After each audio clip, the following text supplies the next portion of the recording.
Hey guys, tonight we're popping open the medicine cabinet, rifling past the cough syrup, and pulling out something with a little more color. The rainbow pills that killed 1950s American housewives. That's right. Forget what you know about the cheerful pastel ads and perky morning routines. Tonight, we're cozying up with the real, bizarre, and occasionally catastrophic world of mid-century pharmaceuticals, the kind of story that makes you want to lock your bathroom door and ask your doctor if your life is right for you. But before you put on your night cream, take a second to like this video and subscribe, but only if you actually enjoy it. Leave a comment telling me where you're listening from and, let's be honest, what time it is for you. Because somehow, it's always 3 a.m. when you're Googling, why did people eat radium now?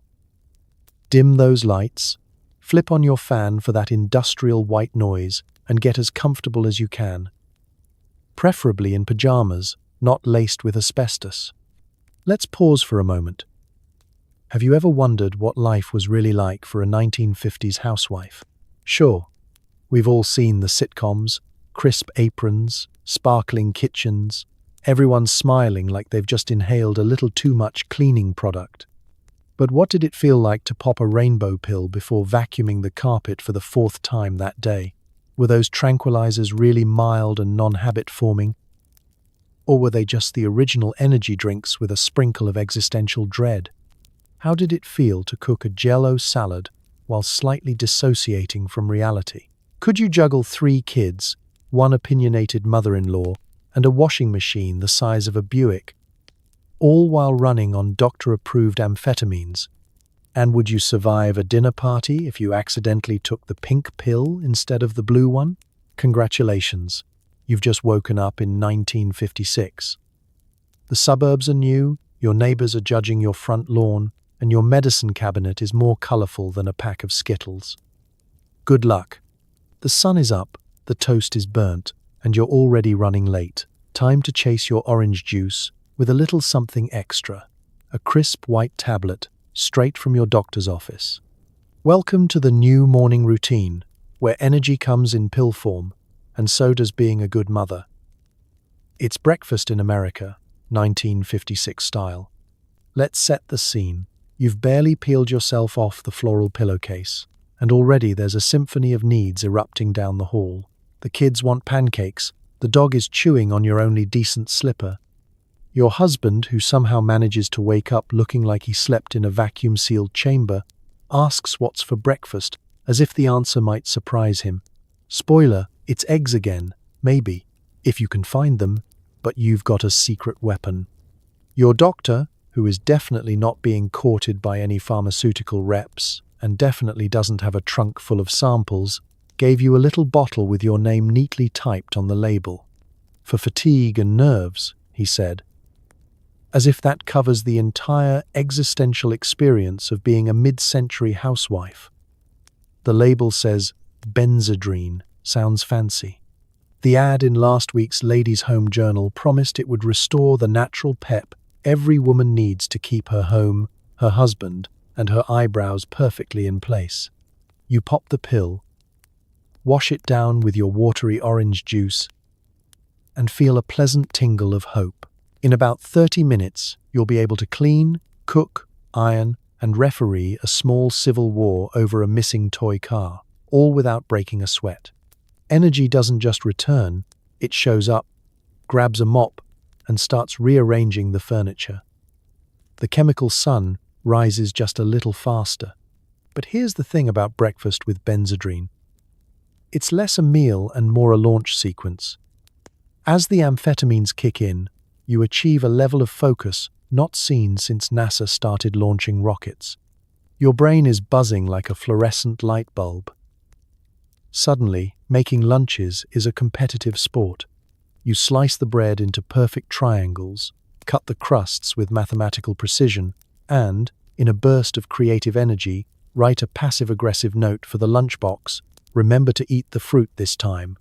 Meanwhile, the house transforms around you. Dust doesn't stand a chance. You vacuum with the energy of a woman possessed, pausing only to polish the silverware that hasn't been used since the Eisenhower inauguration. The refrigerator gets scrubbed, organized, and judged for the presence of anything off-brand. You alphabetize the canned goods. You consider doing the same to the spice rack before realizing you only own salt and paprika, which may actually be brick dust. The children notice the shift. "Mom, are you okay?" they ask.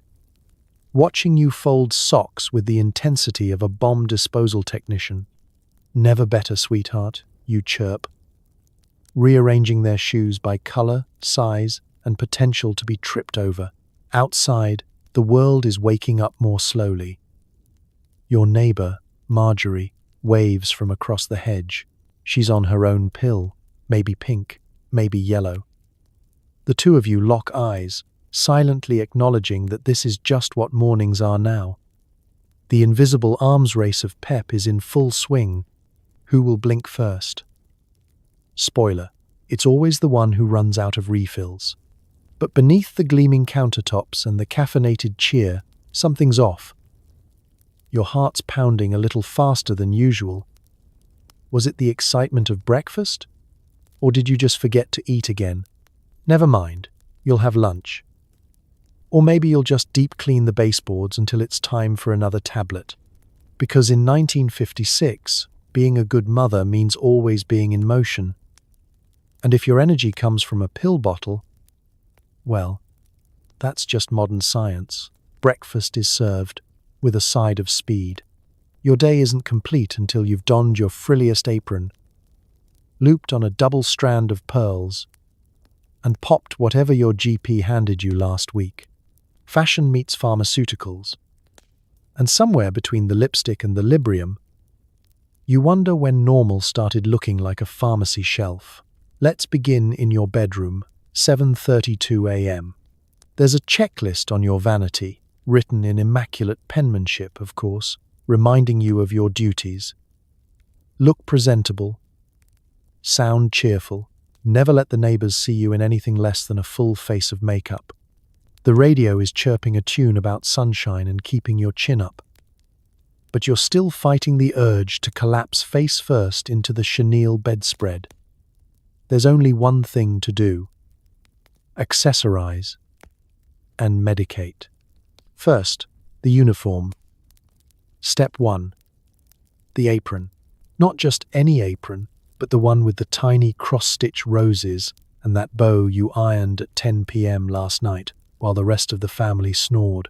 It's crisp, it's cheerful, and it's about as functional as a screen door on a submarine. But you tie it tight, because the right apron says, "I am in control," even if my brain is currently auditioning for a spot in the Macy's parade. Next, the pearls. You slip them over your neck, double strand. As the magazines advise, pearls are the armor of suburbia, elegant, cool, and proof to the world, and maybe to yourself, that you have it together. The truth? You haven't actually bought new pearls in years. The clasp is held together with a safety pin and the hope that nobody's eyesight is good enough to notice. Now for the main event, the pills. The medicine cabinet is the unsung hero of the 1950s starter pack. You survey the shelf like a master chef selecting spices, one for pep, one for calm, one for that mysterious nervous tension that started right around your 3rd wedding anniversary and hasn't let up since. There's dextrine for mornings, Librium for afternoons, maybe something pink and pleasant-looking for the evenings when dinner conversation feels like a hostage negotiation. You pick today's selection, chase it with a swig of last night's cold coffee, and wait for the mood shift. By the time you're applying your candy apple lipstick, the colors seem brighter. The curtains look less like a prison and more like a magazine spread. You smile into the mirror, practicing the look that says "I'm happy," just in case the Avon lady drops by unexpectedly. Downstairs, your family is already in motion. Your husband is pretending to read the business section. The kids are recreating the Battle of Gettysburg under the dining table. You glide in, pearls gleaming, apron spotless. and ask, through gritted teeth masked by a perfect smile, if anyone would like some oatmeal. Nobody says thank you. You remind yourself that gratitude is a bonus, not an expectation. The kitchen becomes your stage, and you, the lead actress. Every movement is rehearsed. The coffee poured with a flourish.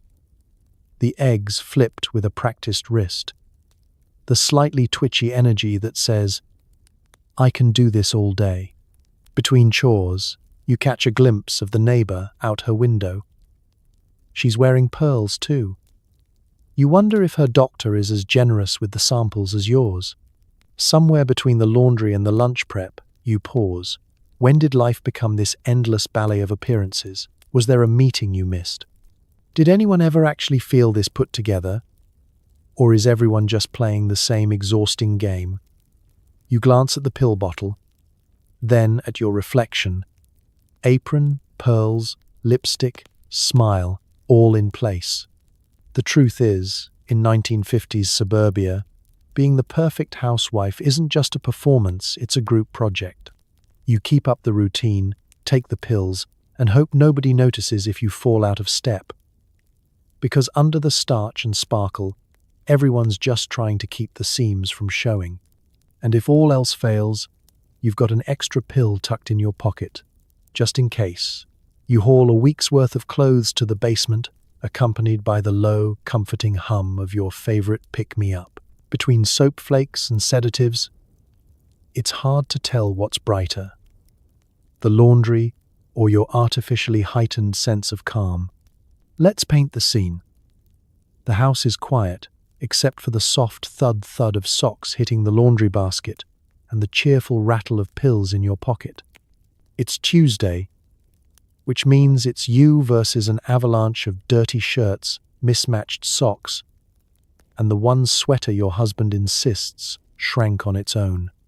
You're armed with a box of super suds, a bottle of something with doctor on the label, and a sense of duty that only mild amphetamines can provide. The basement itself is a relic, a chilly, dimly lit shrine to the god of perpetual moisture. The cement floor is cold enough to numb your toes, but you hardly notice, thanks to your chemical cheerfulness. A lone window lets in a single, judgmental shaft of sunlight that perfectly illuminates the dust motes. Like the set designer of your life is going for slightly haunted optimism. You place the laundry basket on top of the ancient washing machine, which grumbles in protest. It's older than your marriage, and twice as temperamental. Sorting laundry in 1956 is a full-body workout. Whites, colors, delicates, towels, everything in its own carefully divided pile. The whites get first dibs on the good soap and the hottest water your pipes can barely provide. The colors get second place, unless you're feeling rebellious. In which case, you'll risk turning the dish towels an accidental pastel pink. Somewhere between piles, you pop your helper, the pill dissolving on your tongue with the faint tang of hope and a whisper of side effects. Here's where the magic happens. As the benzodrine or Librium works its way into your system, the tedious repetition of laundry starts to feel almost meditative. Each sock you fold is a victory over chaos. You hum a tune from the radio upstairs and get into a rhythm. Soap, scrub, rinse, repeat. With every rotation of the agitator, you imagine yourself churning out not just cleaner clothes, but a cleaner, more orderly existence. If only real life could be sorted as easily as a load of towels. Enter the little helpers, not the pills, but your children. They arrive on the scene with the unrestrained energy of puppies at a parade. One offers to help by tossing a handful of crayons into the whites. The other insists the dog's blanket needs a good washing, preferably with your best silk slip. You try to maintain your zen composure as chaos mounts. It's a test of both patience and prescription. You guide their efforts, assigning them harmless tasks, folding towels, matching socks, knowing full well that you'll redo it all later, but at least they feel useful. And isn't that what family is all about? Everyone pitching in, even if it doubles your workload? Your neighbor, Marge, calls down from the top of the stairs to gossip about the latest scandal at the garden club. She's on her own version of a helper, voice sweet and just a touch too energetic for someone discussing who used Miracle Grow improperly. You exchange stories about stubborn stains, her, grass and chocolate, you, lipstick and existential despair. For a moment, you bond in the sisterhood of endless laundry and mutual pharmaceutical support.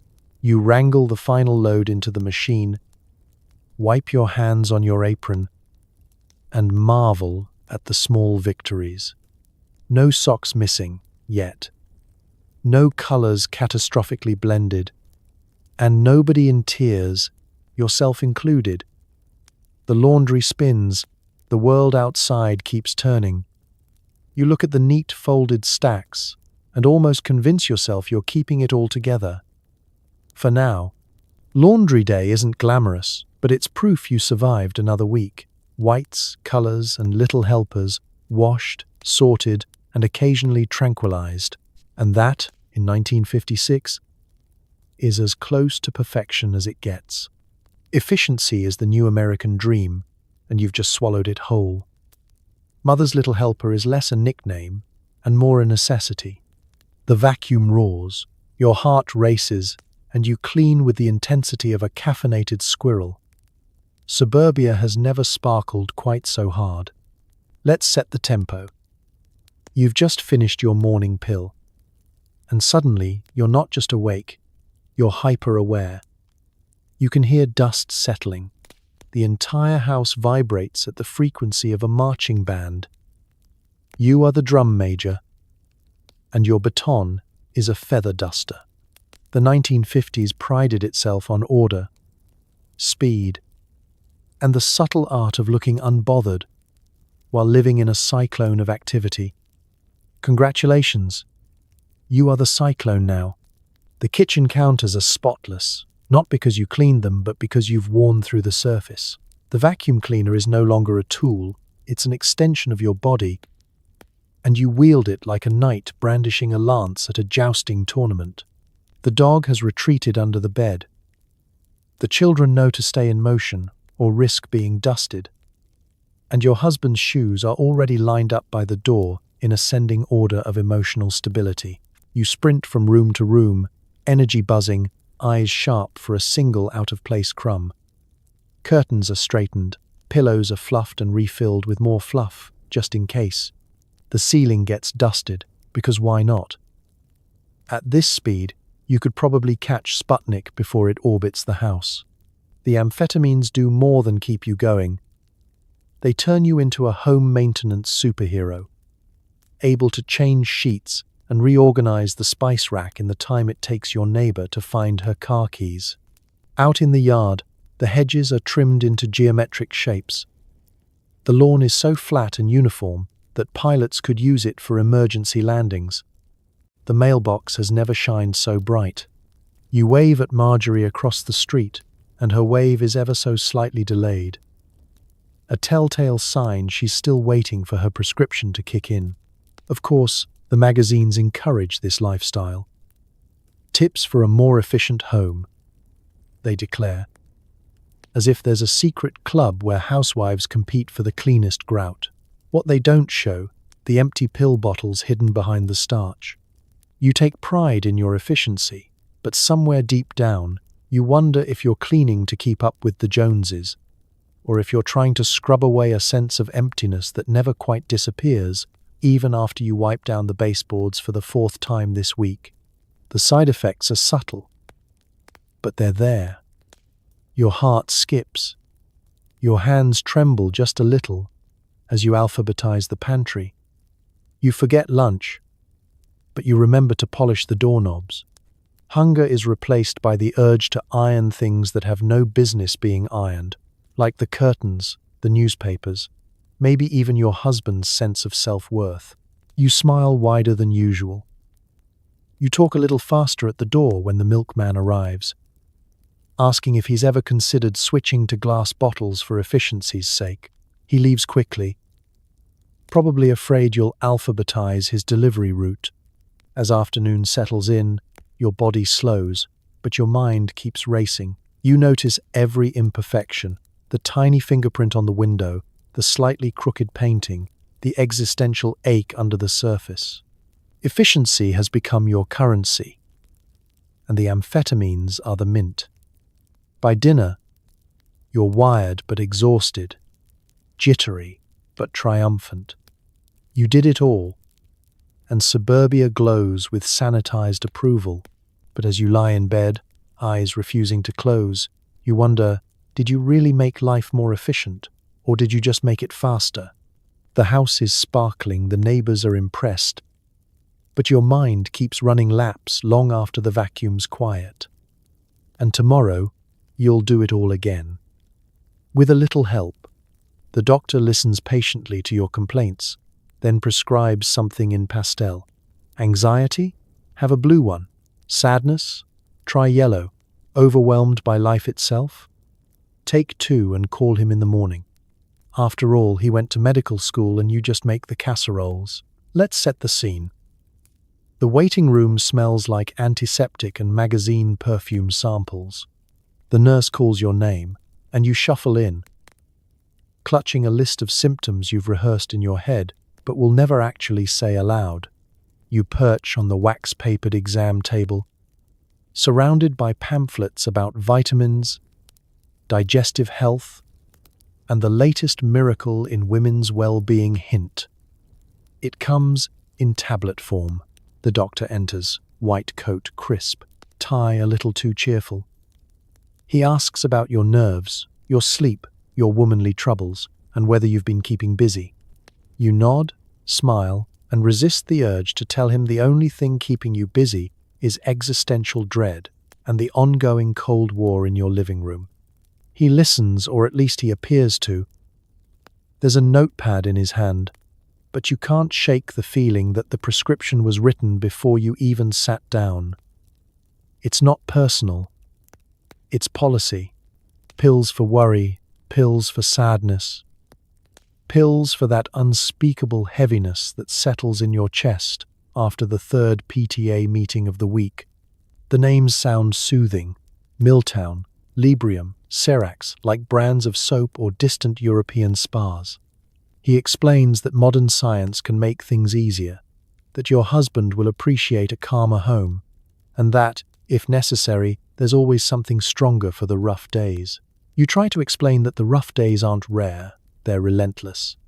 But the doctor, with the confidence of a man who's never folded laundry at midnight or stared at a mountain of unpaid bills, assures you that what you're feeling is perfectly normal for women of your station. Translation: if you're tired, it's the housework. If you're anxious, it's your nerves. If you're sad, well, everyone's sad sometimes, but not everyone can get a refill. The script is as familiar as a jingle on daytime radio. Smile, be grateful, swallow whatever the doctor gives you, and trust that he knows what's best. After all, he has the framed diplomas. You have the best recipe blue ribbon from the county fair. He doesn't ask about your dreams. He doesn't ask if you've had a moment to yourself all week, or if you feel more like a ghost than a person some days. Instead, he reassures you that everyone's struggling. But modern medicine is here to help. With a wink and a flourish, he tears off the prescription and hands it over like a consolation prize. You tuck it into your purse, next to a grocery list and a note to buy more foundation, just in case the pills don't do enough to cover the cracks. At the pharmacy, the bottles are lined up in the window like tiny glass trophies. The pharmacist recognizes you now. He slides the pastel pills across the counter with a conspiratorial nod, as if you both know this isn't really a cure, it's just the best option on offer. You take your remedy, a rainbow of promises in child-proof caps, and wonder if anyone else in line feels as invisible as you do. Back home, you dutifully add the new pills to your growing collection in the medicine cabinet. Some bottles are half empty, some untouched. You close the cabinet, catch your own tired eyes in the mirror, and practice a reassuring smile. Doctor knows best, you remind yourself. After all, you just make the casseroles. And as you set the table for dinner, counting out forks and doses in the same rhythm, you can't help but wonder if you really are getting better. Why do you feel more and more like a character in someone else's prescription pad? In the end, the pills might make the symptoms fade, but the questions, the real ones, never seem to go away. Step into your bathroom, slide open the mirrored door, and behold, bottles in every hue, promising relief from every possible inconvenience. Migraines, nerves, weight, even nerves about your weight. There's a pill for that. If only you could remember which is which. It's the most colorful part of your house. And that includes the wallpaper in the powder room. Lined up on the shelf like little soldiers in a parade, the bottles are coded in pastels, pink for sleep, blue for nerves, yellow for general malaise, which is what your doctor calls it when you cry doing the ironing. There's something for every flavor of distress, as long as you're willing to play pharmaceutical roulette before breakfast. Each bottle has a name that's either suspiciously soothing or unpronounceable. Librium, Milltown, Dextrine, Seconal, half sound like vacation resorts, half like sci-fi robots. All of them come with their own instruction sheets, which you keep meaning to read but never do. After all, the font is tiny, and it's not like you can pronounce contraindications before you've had your first cup of coffee. Every morning is a test of memory and risk. You squint at the labels, trying to recall, was the yellow for anxiety or insomnia? Did the pink one stop the headaches, or just make them more interesting? You're certain your grandmother never had this problem. She had whiskey, cod liver oil, and the unshakable belief that fresh air and hard work cured everything. You, on the other hand, have an arsenal of chemical solutions, and a vague sense that one of these days you'll take the wrong one and end up reorganizing the linen closet at 3 a.m. in a state of existential bliss. There's a ritual to it, like a modern sacrament. Open the mirrored door, take stock. Do you need to be calmer, perkier, sleepier, thinner? The cabinet provides. You pick your mood for the day from a palette of possibilities, as if you're painting a new personality before breakfast. Each pill has a promise. You'll be the perfect wife, the calmest mother, the brightest hostess. The side effects are listed somewhere, but you'll deal with those when they arrive, like unwanted house guests. Your husband sometimes peers in, baffled by the variety. He has 2 bottles, one for heartburn, one for headaches, simple, utilitarian, and unflavored. You, meanwhile, have enough options to open a small apothecary. You tell yourself it's progress, that modern science means never having to feel off for more than a few hours at a time, but sometimes you catch your own reflection in the mirrored door, eyes scanning the labels, and wonder if you're managing your problems or just adding new ones, one tablet at a time. Children aren't supposed to know about the medicine cabinet, but somehow they do. You catch your daughter peeking inside, dazzled by the pretty colors. You close the door quickly, telling her those are for grown-up problems.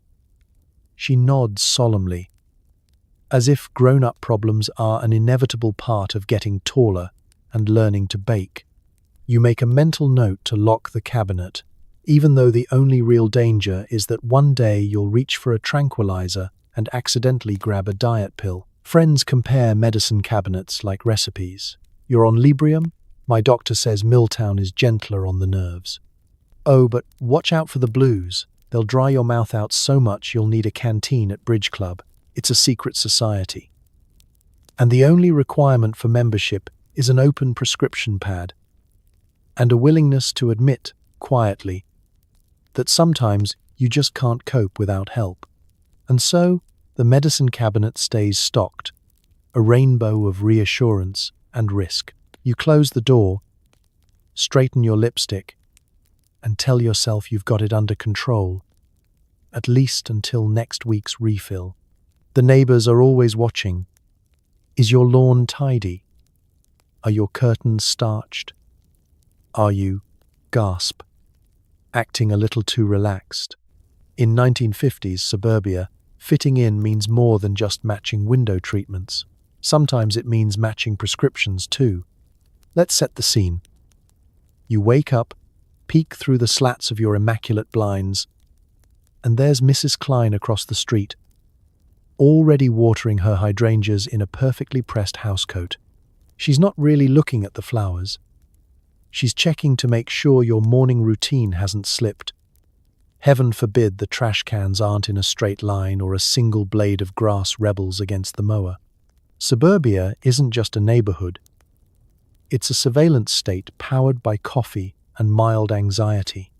It's a world where conformity isn't just encouraged, it's enforced with polite smiles and sharp glances. You smooth your dress, fix your hair, and make sure the coffee pot is visible from the window. Even your dog senses the pressure, barking only at pre-approved intervals. You're not just living your life. You're starring in an ongoing performance of the American dream, co-starring your nearest and nosiest. But in this world of soft pastels and social pressure, there's a secret handshake. The daily dose. Everyone's in on it, even if no one talks about it above a whisper. The pills are as much a part of the uniform as the apron and the pearls. In fact, the only thing more scrutinized than your front porch is your level of visible calm. Too jittery? People whisper that your husband works you too hard. Too serene? They wonder if you've found a new doctor, or if you're on something stronger than the rest of the block. You find yourself in quiet competition with your neighbors, each of you subtly comparing your ability to appear perfectly unbothered while maintaining the world's most pristine hedges. The conversation over coffee isn't just about recipes or PTA meetings, it's coded language. "You seem so well rested lately, Janet," means, "What's your pharmacist's name?" A slightly too bright smile at the grocery store might be the result of a new prescription. And you notice, with a mixture of envy and dread, that everyone else seems just a bit more composed since last month's book club. Matching prescriptions is part of the arms race. When Librium makes the rounds, suddenly everyone's feeling much better. A new tranquilizer shows up, and the block gets eerily quiet. Children play in the yard with the hushed caution of a church service, and no one yells about the dog next door. You don't ask outright. You just make a mental note to ask your doctor for whatever Marge is taking.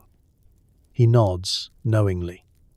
It's not his first time running this pharmacy-fueled version of keeping up with the Joneses. There's a subtle, unspoken anxiety about being left behind. What if the next trend in housewife composure passes you by? You try a new pill, and for a while, everything is easier. The laundry piles shrink, your smile widens, and even your meatloaf gets compliments. But then, you catch your neighbor giving you the side eye, as if your tranquility is suspicious in itself. A little too relaxed, she whispers to her gardenia, and suddenly you're second-guessing your dosage. It's exhausting, this perpetual dance between serenity and suspicion. You want to fit in, but not stand out. You want to appear calm, but not comatose. The truth is, nobody's as serene as they look through their kitchen window. Every prescription bottle is a quiet admission that perfection is exhausting and that fitting in might just be the most stressful part of all. So you smile for the neighbors, adjust your blinds, and take your dose, just enough to keep up, never quite enough to truly relax. Because in 1950s suburbia, appearances are everything, and even your peace of mind needs to match the house next door. The clock strikes 2, your energy plummets, and it's time for your afternoon pick-me-down. Barbiturates arrive in cute bottles with terrifying warning labels, but at least the packaging is pretty. Side effects may include existential dread and drowsy gossip over tea. Let's set the scene. The house has entered its quiet phase. Lunch dishes are stacked in the sink like an art installation titled Domestic Regret. The morning's amphetamines have faded, leaving a sense of hollowness that only caffeine, sugar, or a tiny white pill can hope to fill. The sun pours in through the kitchen window, lighting up the motes of dust you were too tired to chase, despite your best chemical intentions. The dog is snoring. The children are, for once, neither screaming nor visible. It's the sacred hour between lunch and the first after-school skirmish. Prime time for a sedative and a moment of manufactured serenity. You open the cupboard and scan the shelves. Alongside the tins of tea and sleeves of biscuits sits your pharmacist's latest contribution to the American dream. A pastel bottle labeled for tension and restlessness. It might as well say, for surviving the 1950s. You shake out a tablet, pause for dramatic effect, and wash it down with the world's most tepid cup of Earl Grey. Almost immediately, a gentle fog rolls in. The edges of the day go soft and fuzzy, like the focus on an old Hollywood close-up. The world slows down. You feel calm. Maybe a little too calm, but calm nonetheless. The whirring thoughts of laundry and meatloaf and why the vacuum cleaner smells like toast fade into the background. It's you, a cup of tea, and a level of detachment that borders on philosophical. This is also the hour when friends call or drop by, usually with a plate of cookies and a fresh batch of rumors. Today it's Marge, who glides in wearing an aggressively cheerful sweater and a faint cloud of Yardley lavender. She eyes your teacup, raises an eyebrow, and discreetly places her own pill bottle on the table. No one talks about it, but everyone knows. It's not just chamomile making the rounds at these little get-togethers. The conversation drifts, from casseroles to children's report cards to which neighbor was seen buying instant mashed potatoes instead of real ones. Scandalous. The barbiturates kick in, and suddenly all gossip feels as weightless as a meringue. But there's a flip side to all this calm. The list of possible side effects is longer than your last grocery receipt. You notice your eyelids getting heavy and the kitchen clock ticking at half speed. Did you just agree to host next week's bridge club? Or did you dream it? Time is slippery now. And so is your grip on small details, like why you walked into the pantry. Still, you nod and smile, practicing your well-adjusted housewife face while fighting the urge to nap on the freshly folded towels. The kids burst through the door at 3:15, and for a split second you marvel at your own composure. The noise is louder, the chaos more intense, but you're a sea of gentle indifference. The dog barks, a glass breaks, and you find yourself floating serenely through it all, half present, half hovering above the scene like a slightly medicated guardian angel. As the day drifts toward dinner, the haze begins to lift. You come back to yourself just in time to wonder what you missed. The barbiturates promised peace, and in a way, they delivered. But peace comes with a price, a slightly blurry memory, a slow-motion hour, and the realization that sometimes, in 1950s suburbia, you really can be too relaxed. You clear the cups, straighten the tea towels, and tuck the pill bottle back in its hiding spot. Knowing tomorrow at 2, you'll do it all again. The kids are finally quiet. Your husband is due home any minute. Time to prepare his favorite. A cold martini and your own special cocktail, shaken, not stirred, straight from the prescription pad. Cheers to chemical serenity.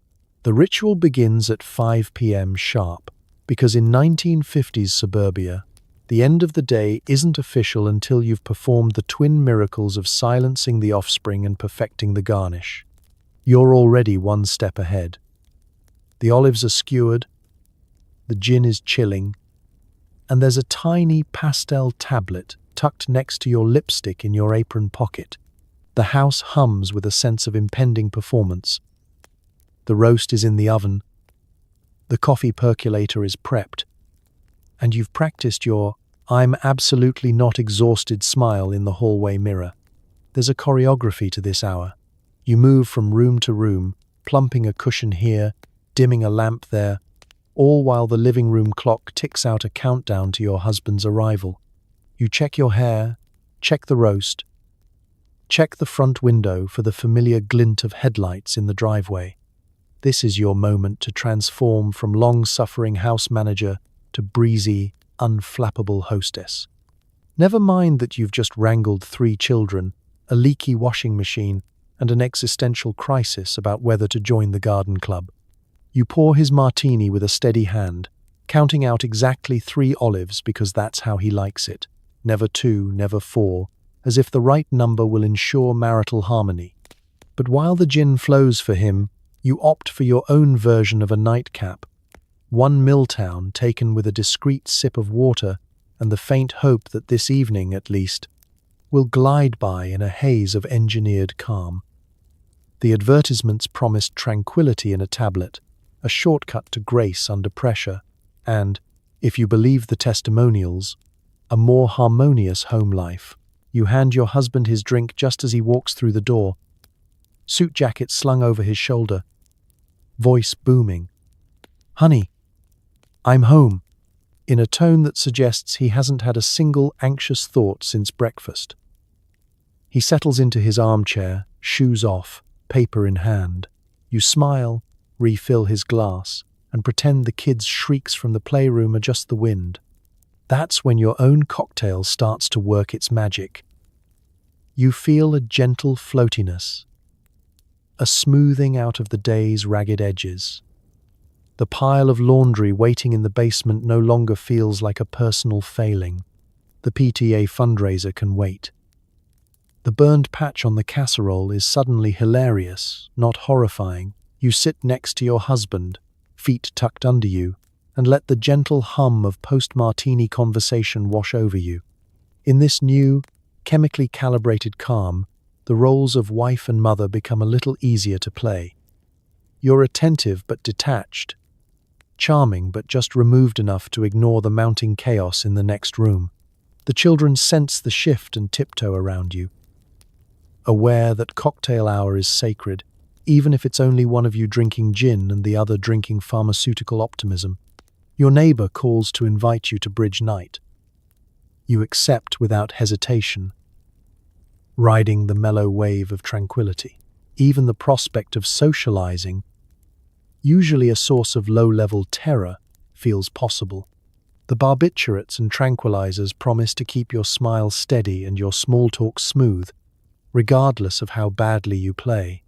And so, cocktail hour passes. The martini glass empties. Your prescription bottle returns to its hiding place, and the house slowly quiets as dinner is served. Under the glossy glow of 1950s domesticity, you and your husband toast to another day survived. With a little help from gin, science, and the unspoken knowledge that sometimes the only way to stay afloat is to mix your medicine with your martini. Cheers to that. You're expected to be serene, nurturing, and never ever raise your voice. Enter Valium, the pharmaceutical solution to parenting, marital discord, and existential malaise. Who needs therapy when you have tranquilizers and a pantry full of canned peaches?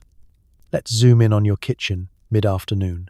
The youngest is crying because the applesauce is too cold. The eldest is locked in the bathroom practicing for adulthood, and you're standing at the counter, staring at a can of pineapple rings as if it contains the secret to inner peace. The phone rings. Someone from the PTA wants you to bake 48 cupcakes by tomorrow. The dog knocks over a lamp. Your nerves, already frayed like the cuffs on your best housecoat, are moments from snapping.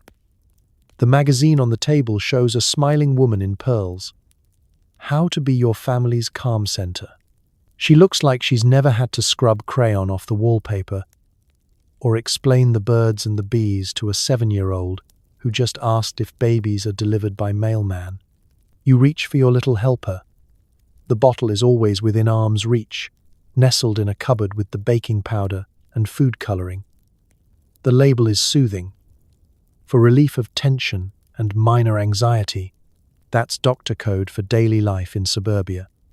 You pop the pill with the last of the morning's coffee, cold, but functional. Within half an hour, you feel the first ripples of peace. Your shoulders loosen. The kids' shrieks become background music. The phone a distant suggestion. A wave of detachment rolls in. It's not that you don't care. It's just that you can't summon the same urgency about everything at once. Is that spilled grape juice on the rug? Not your problem, at least not for the next few hours. You've been promised serenity, and in some ways, Valium delivers. You float through the rest of the afternoon in a gentle haze. The casserole burns? Oh well. The dog eats a sock? There are more socks. Your husband is running late. Again, time is an abstract concept. You find yourself agreeing to anything, as long as it maintains the peace. Extra chores, awkward dinner parties. Listening patiently to a neighbor's fourth retelling of her gallbladder surgery. But calm comes at a cost. Your mind is slower. Your emotions are softer at the edges. You try to remember if you already started the laundry or just imagined it. The world's expectations are still there, pressing down on you. Dinner on time, children well behaved, marriage picture perfect. But now you're insulated, as if wrapped in several layers of pastel bubble wrap.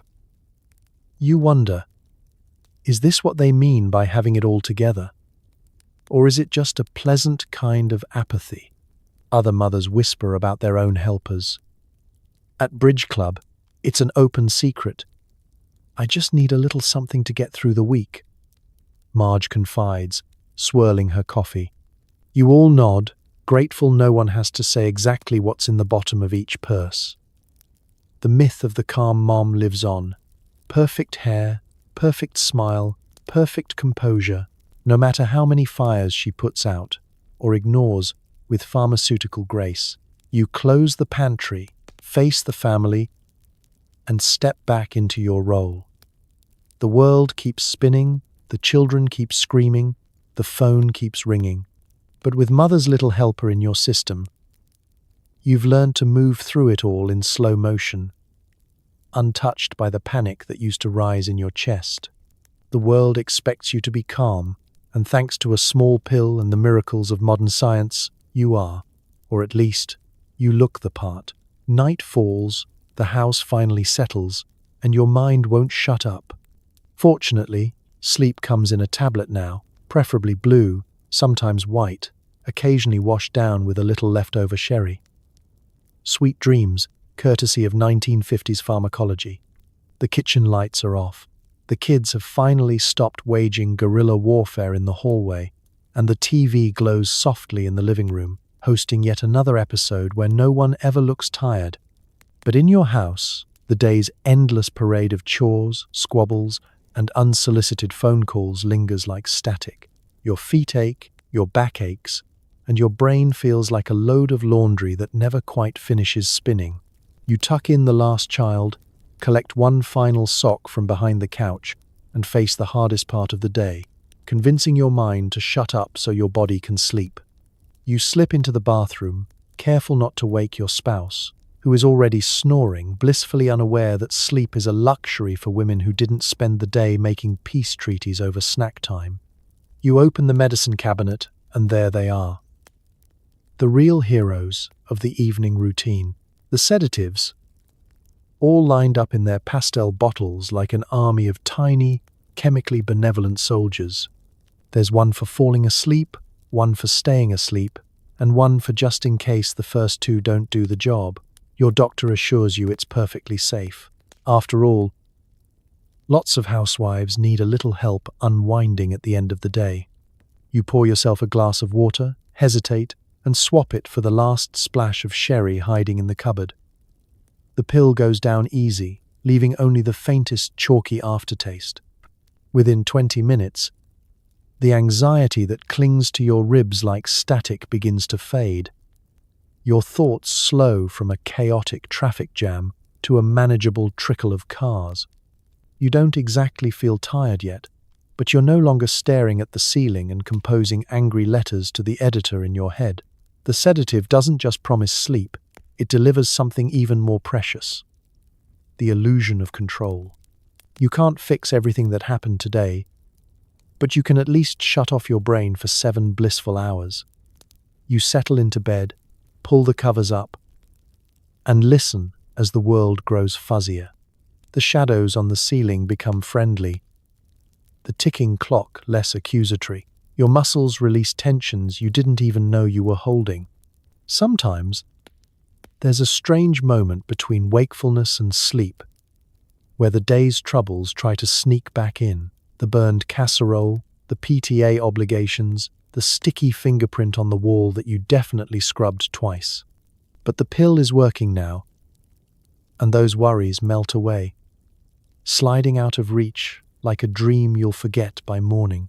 Maybe you'll wake up refreshed. Maybe you'll wake up groggy, reaching for coffee before your slippers. But right now, you drift.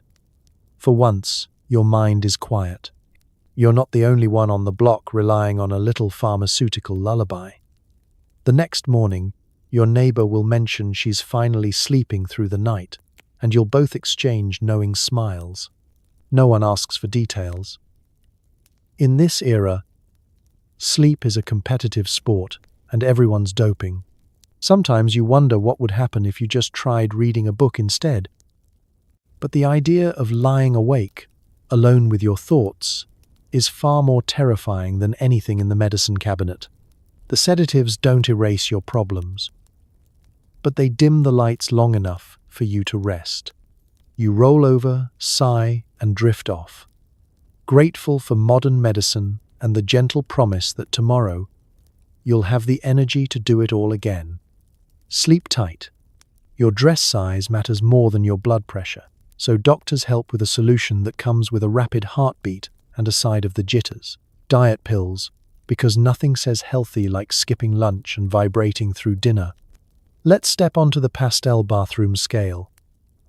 It's 1956, and there's no body positivity movement, just relentless encouragement to watch your figure, courtesy of every magazine on the coffee table. In a world where a woman's worth is measured in inches, not IQ points, the only thing heavier than the societal pressure is the combination of amphetamines your doctor just prescribed for sluggish metabolism. After all, why trust nature when chemistry can deliver results twice as fast and 3 times as jittery? You stand in front of the mirror, stomach sucked in, eyeing the waistline of your favorite dress. It fit last Easter, so what's changed? The answer, of course, is everything. Your body, your metabolism, and the entire American standard of ideal woman have all conspired against you. You sigh, open the medicine cabinet, and reach for the little green tablet your doctor promised would melt those extra pounds away. He mentioned possible side effects, but you stopped listening somewhere between suppresses appetite and instant results. Breakfast? That's for quitters. The pills take away hunger before you've even poured your orange juice. Suddenly, you're too energized to sit down, let alone eat. Your hands shake as you pack the kids' lunches, and you catch yourself alphabetizing the canned goods again. Your mind zips from one unfinished task to another. You wonder, is this what thin feels like? Or did you accidentally take the wrong pill and develop temporary superpowers?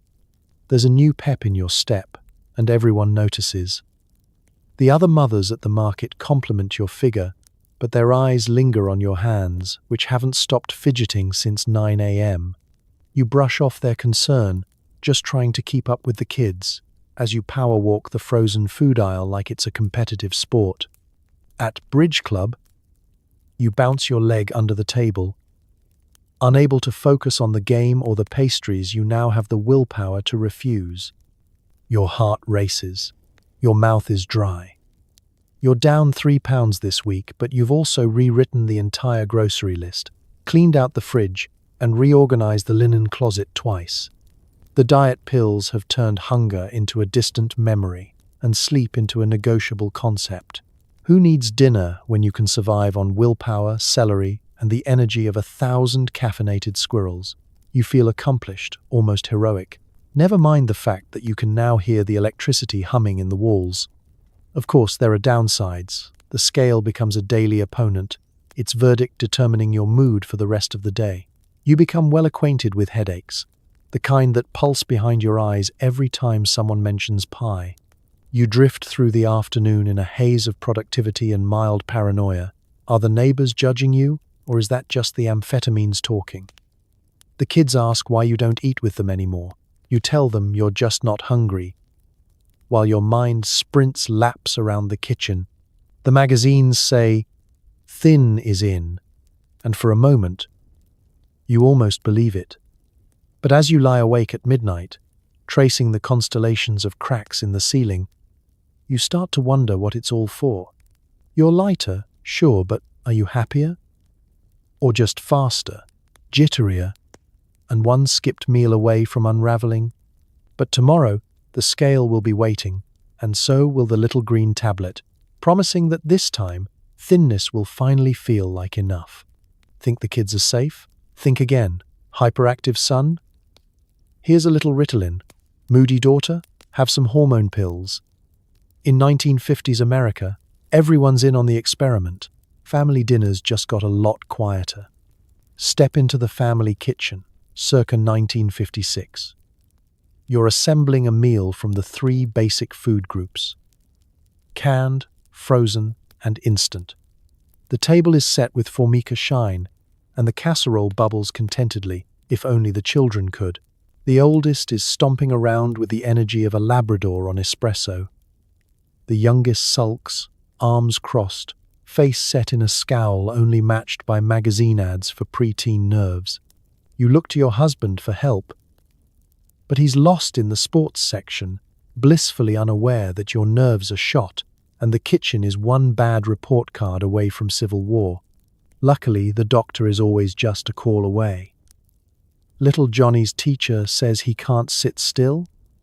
He just needs something to help him focus, says the doctor, jotting a prescription with a smile. The solution: Ritalin, the original concentration in a capsule. By next week, your energetic offspring is staring blankly at his math book, tranquil as a goldfish. It's not that he suddenly loves long division. He just can't find the will to care. Your daughter, meanwhile, bursts into tears because her favorite dress is in the wash and nobody understands her. The school nurse, who doubles as a part-time armchair psychologist, recommends a little something for the moods. Enter hormone pills, carefully packaged in a box decorated with daisies and optimism. She swallows them with a grimace and returns to her comic books, a little less stormy, a little less herself. There's a peculiar sense of progress in the air. Science, after all, can fix anything. A mantra you repeat as you count out everyone's doses for the day. You line up the bottles on the counter. Mom's tranquilizer, Dad's antacid, Johnny's focus pill, Susie's hormone tablet. Even the dog gets a chewable vitamin just in case he's feeling left out. The family medicine cabinet has officially outgrown the bathroom. Soon you'll need a spice rack just to keep track. Dinner conversation changes too. Gone are the noisy squabbles, replaced by a polite, chemically induced silence.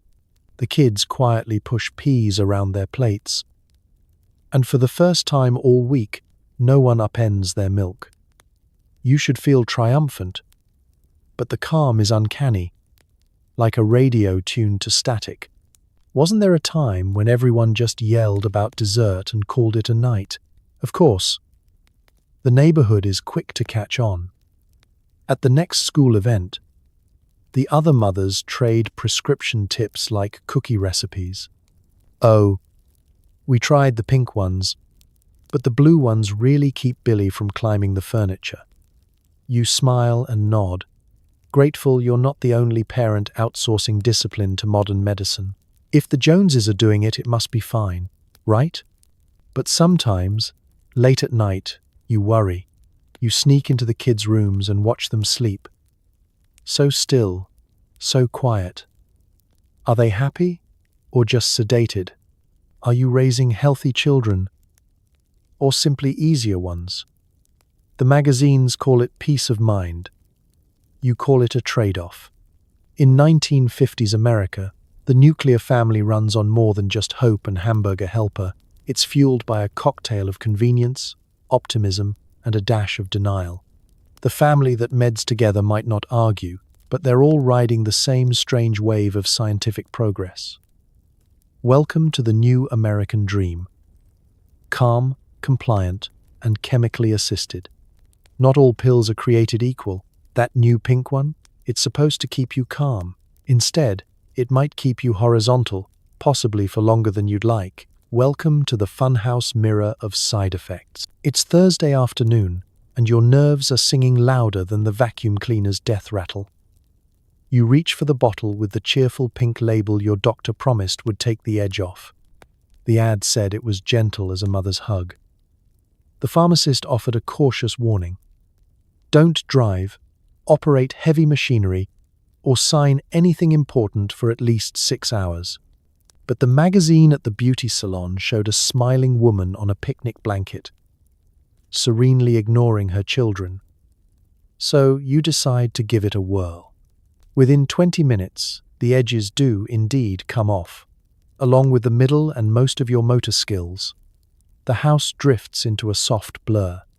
The kids' squabbling fades to a pleasant background hum like a distant radio. You glide through the living room, feeling detached from your hands, your feet, your entire existence. The dog looks at you, confused, as you attempt to fold laundry while lying on the carpet. Suddenly, the fun in Funhouse is debatable. It's not the calm you expected. It's more like hitting the pause button on reality. Your mind drifts into a haze. You attempt to organize the spice rack and forget what spices are. You stare at the telephone, knowing you should call someone about dinner plans, but can't remember who or why or what dinner is. The living room clock lurches forward, and you realize you've been sitting cross-legged on the couch, blinking at a sock for 45 minutes. The kids notice something is off. "Mom?" they ask. "Why are you talking so slow?" You reply, or at least try to, but the words come out like molasses in January. Your eldest volunteers to help with dinner, which, under other circumstances, would be an act of heroism. But tonight just means an extra bowl of cereal gets spilled. Even the dog gives up and falls asleep on your feet. Meanwhile, the side effects are mounting. Your mouth is dry, your head floats several inches above your shoulders, and your motivation is somewhere in the backyard. You try to recall the warnings on the label, may cause dizziness, drowsiness, or sudden horizontalness, but the only thing you can focus on is the color pink. Why pink? Why not soothing blue or calming green? Did the pharmaceutical company decide calm should look like bubblegum? Is this how Barbie feels after a long week? You make your way to the kitchen, aiming for a glass of water and winding up with a cold potato. You wonder if you should call your doctor. But the effort required to dial the phone and form a coherent sentence feels insurmountable. You settle for writing a note to yourself.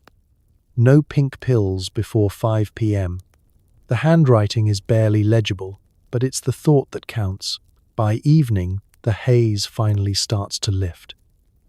You find yourself hungry, tired, and slightly embarrassed by the half-folded laundry mountain and the cereal glued to the countertop. You tell yourself you'll be more careful next time. Maybe stick to the blue pills, or the white ones, or just take a nap instead. But you know how it goes.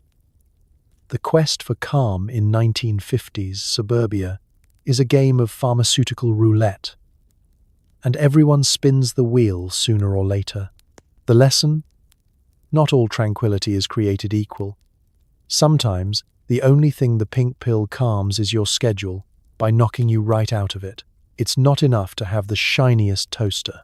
Now you need the most colorful prescriptions.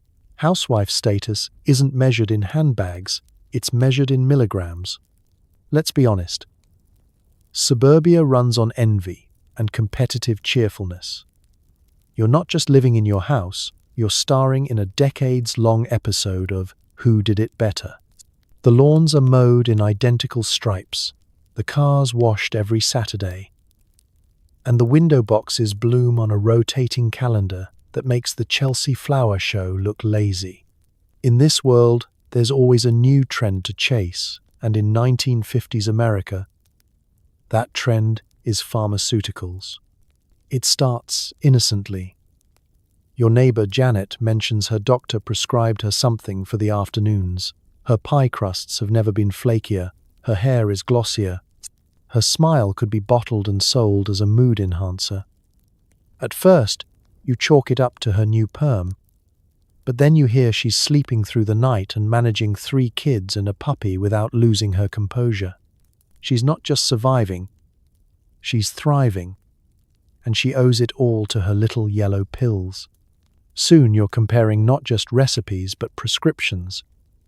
The pharmacy counter becomes the new salon, with housewives chatting in code about the blue ones for nerves and the green ones for pep. There's a secret hierarchy at play. The more bottles in your cabinet, the higher your rank.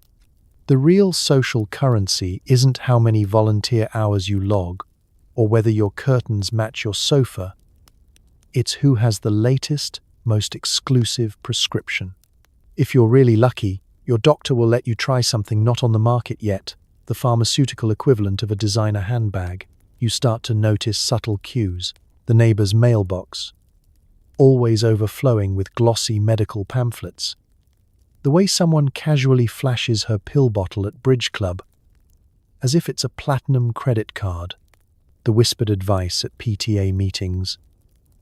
Oh, you have trouble sleeping? Ask for the pink ones, but not the ones from Dr. Simmons. His are too strong. Go to Dr. Lee. She gets the good samples. You wonder if, beneath every polite smile, there's an unspoken question. Are you medicated enough to keep up? The pressure is real. The right prescription promises an edge, a little more energy, a little less anxiety, a fewer hours spent crying in the laundry room. You feel it in your bones, especially when Janet throws a dinner party where everyone is perfectly coiffed, perfectly relaxed, and perfectly uninterested in dessert. Are they not eating because they're watching their waistlines, or because they took their appetite suppressants an hour ago? You nibble at a celery stick and hope your own cocktail of tranquilizers and vitamin C can get you through the evening without falling behind. The doctors, for their part, are happy to oblige. They know the game.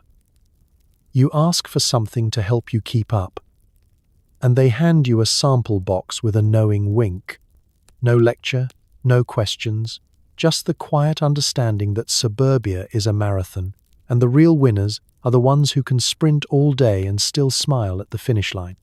Of course, no one ever talks about the side effects, or the moments alone when you wonder if anyone actually feels good, or if everyone is just playing along for the sake of appearances. The pharmacy wars rage on, as relentless as the Joneses' front yard azaleas. You keep your bottles lined up, your prescriptions current, and your smile unwavering, just in case anyone is watching. Because in the end, it's not about the toast or the curtains. It's about the secret arms race, humming beneath the surface of suburbia. The race to feel good, or at least to look like you do.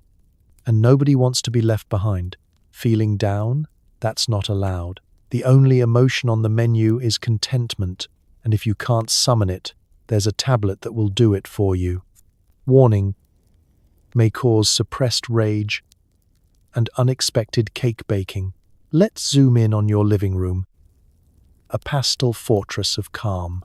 The furniture is arranged just so, the curtains starched into submission, and the air is heavy with the scent of lemon polish and just a hint of existential dread.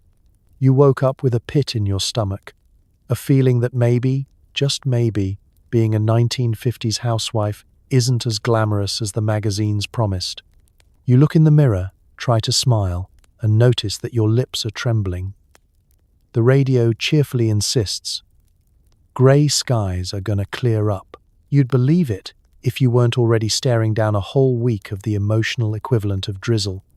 But here, in the age of good vibes only, a bad mood is as welcome as last week's fish casserole. There's no time for sadness. You have chores to do, children to feed, and a husband who thinks emotional labor is just what happens when you forget to tip the milkman. The rules are clear. If you're not smiling, you'd better find a way to start, and fast. Luckily, modern medicine is here to help. The same doctor who prescribed pep pills for Mondays and sedatives for Fridays has a new option for your melancholy spells. He writes mild tranquilizer on a prescription pad and tells you to take as needed. You fill the bottle at the pharmacy, where the clerk gives you a look that says, "We're all in this together." The label might as well read, "For emotional emergencies," when you're expected to be okay, but really aren't. One tablet later, the clouds don't exactly part, but they do recede a little. The sad songs on the radio sound distant. You can still feel the ache, but it's like someone threw a thick blanket over it. Soft, muffling, but definitely still there. Your motivation returns in strange ways. You bake a cake, then another, then a whole tray of brownies for the church social you've been dreading. You clean the grout with a toothbrush, just for something to do. The energy isn't happy, exactly. It's more like restless contentment, minus the joy. Family life carries on, oblivious to the storm beneath your tidy hairdo. Your husband comes home, tosses his hat on the side table, and asks if there's pie for dessert. The kids chatter about school, fighting over who gets the last scoop of mashed potatoes. You laugh at the right moments, pour more gravy, and keep the tears pressed down under layers of, "I'm fine, really." If you feel the urge to scream into a pillow, you just turn up the radio and start kneading dough with a vengeance. At Bridge Club, the other women share tips on stain removal, child discipline, and the best mood boosters their doctors have tried. "You know, I just don't have time to be sad," Marge says, dabbing her eyes a little too often. You all nod, a silent pact that says, "Don't ask, don't tell." The group's collective cheerfulness is brittle, but nobody lets it crack. The only thing more tightly controlled than your emotions is your gelatin salad recipe. By evening, you've survived another day of contentment.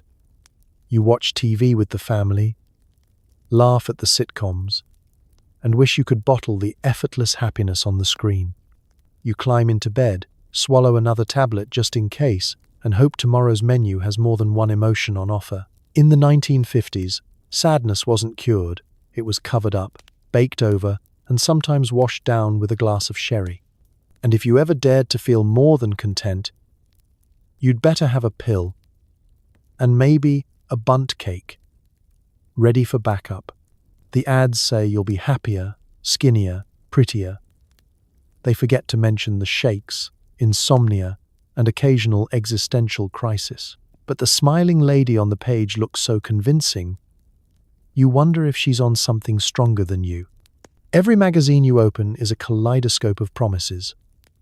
Between the recipes for pineapple upside-down cake and the advice columns about keeping your man happy, you find full-page ads splashed with pastel colors.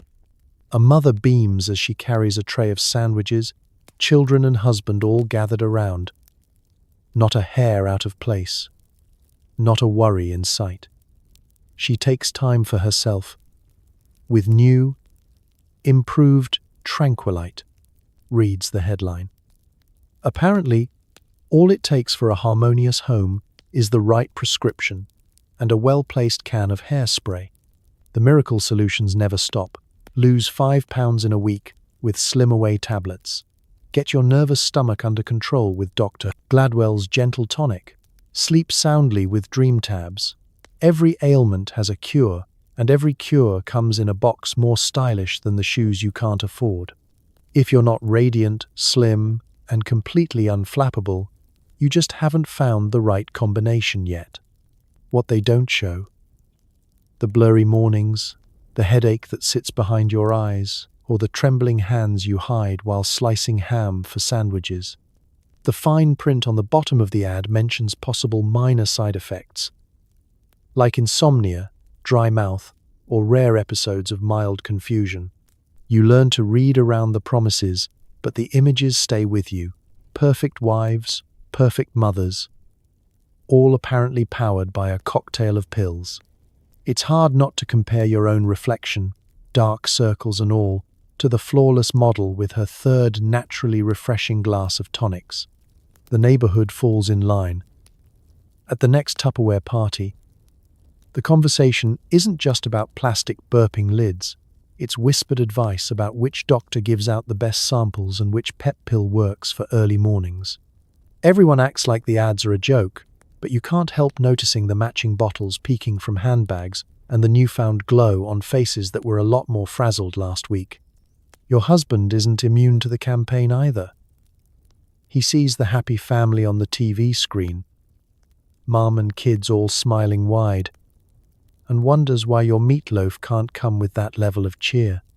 Maybe you should try one of those new vitamin tonics, he suggests, pouring himself another drink.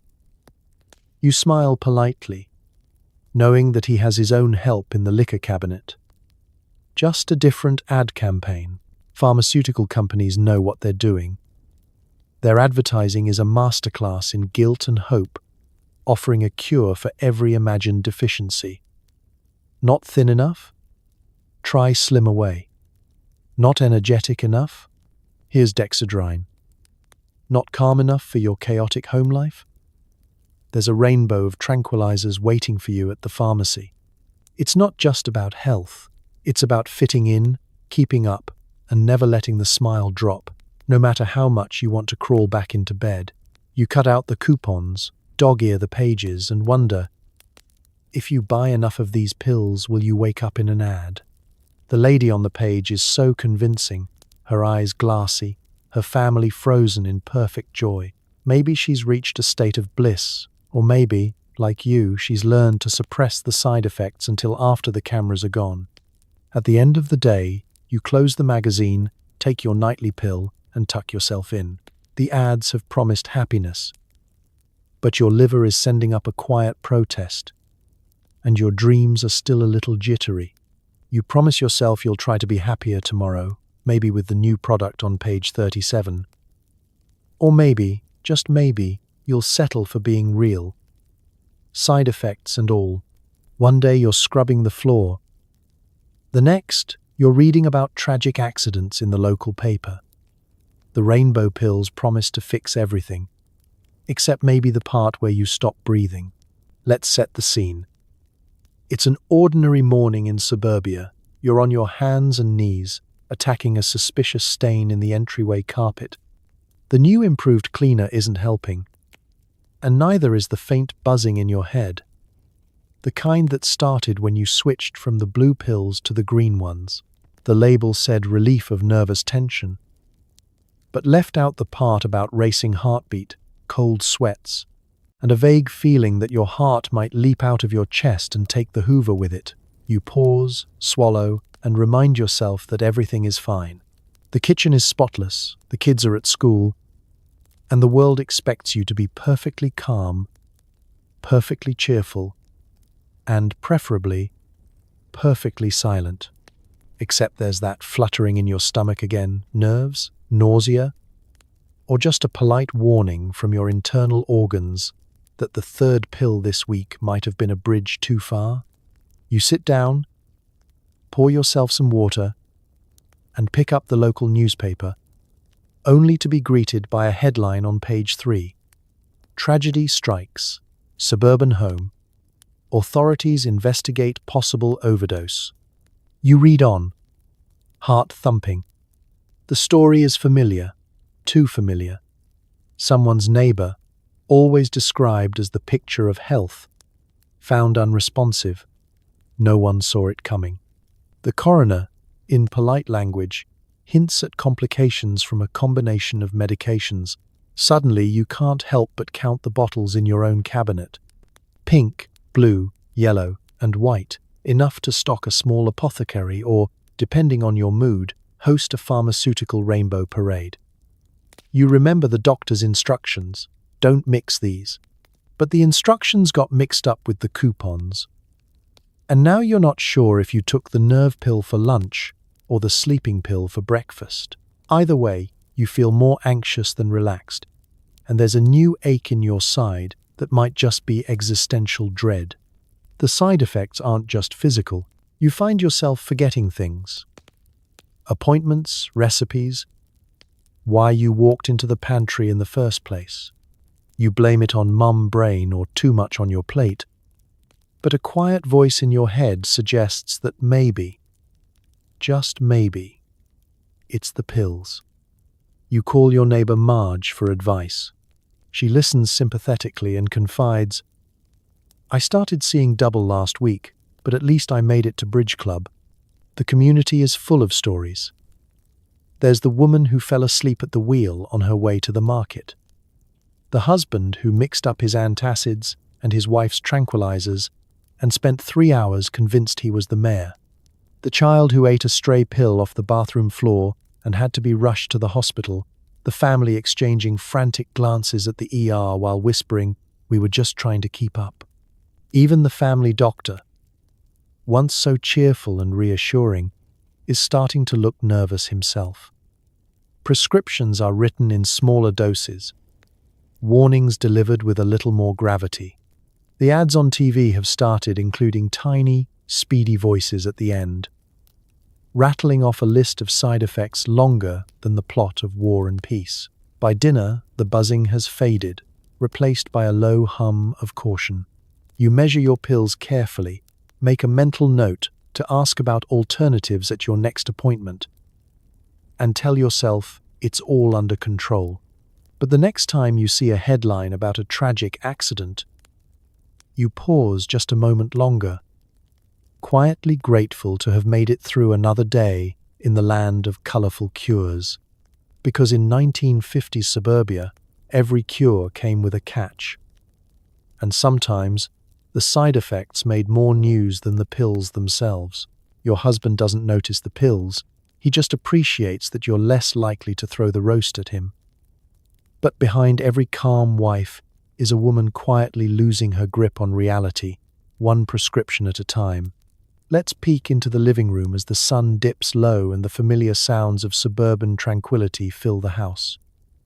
The gentle hum of the television, the rustle of a newspaper, and your husband's contented sigh as he stretches out in his favorite chair. He doesn't ask why you no longer raise your voice about unmowed lawns or burnt toast. He just notices that home is, well, quieter now. Dinner appears with less drama. The children's squabbles somehow don't escalate to World War III. The dog, perhaps sensing a change in the atmospheric pressure, barks a little less. He chalks it up to your natural maternal patience, or maybe the benefits of that new women's magazine you've been reading. He's heard a rumor at the office about housewives' nerves and the wonders of modern medicine. But he hasn't asked. Why should he? If you're happy, he's happy. And if you're calm, then surely everything is just as it should be. He has no idea that your calm comes carefully measured, poured out of a bottle by the teaspoon, or hidden inside a small pastel tablet. Your calm is chemical, a delicate balancing act between being too anxious to function and too sedated to care if the jello mold has collapsed. Sometimes, you feel like a supporting actress in your own home, playing the role of contented spouse number one, with a smile that feels a little too practiced. He boasts to his friends over coffee at work, "My wife is so calm now. Never gets worked up over the small stuff. House looks great. Kids are happy. Dinner's always on time." They nod, a little envious, and wonder if their own wives might benefit from whatever yours is having. A few even drop hints at their next doctor's visit. The male perspective in 1950s America is clear. Tranquility at home is a sign of domestic success, a badge of honor for any husband lucky enough to have a well-adjusted wife. It never occurs to him that your calm might come at a cost. That beneath the surface, there's a quiet struggle as you navigate the shifting sands of mood, memory, and motivation. That the silence he prizes might be the result of a numbness that creeps in around the edges, softening your laughter and dulling your anger alike. He doesn't notice that you've stopped singing along to the radio, or that the cakes you used to bake for fun are now just another task to check off the list. Sometimes he wonders why you seem a little distant, or why your stories trail off before the punchline. But he tells himself it's just the stress of modern life. After all, he has his own remedies. A highball after work, a weekend spent tinkering with the car. Men have their ways, women have theirs, he says, and leaves it at that. He'll never read the warning labels, never stand in line at the pharmacy, never count out the pills one by one in the quiet of the morning. He'll just appreciate the peace, never knowing that the price of his calm home is your shrinking world. And so the 1950s march on. Each calm wife another tick in the ledger of suburban achievement. Each unasked question a silent bargain. Behind every tranquil home is a woman making it all look easy, one prescription at a time. Forget Avon. The real door-to-door stars of the 1950s were pharmaceutical reps.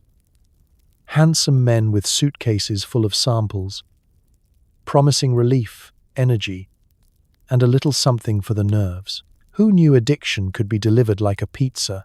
It's a Wednesday morning, and the doorbell rings, right in the middle of your most productive hour, somewhere between sorting socks and considering running away to Reno.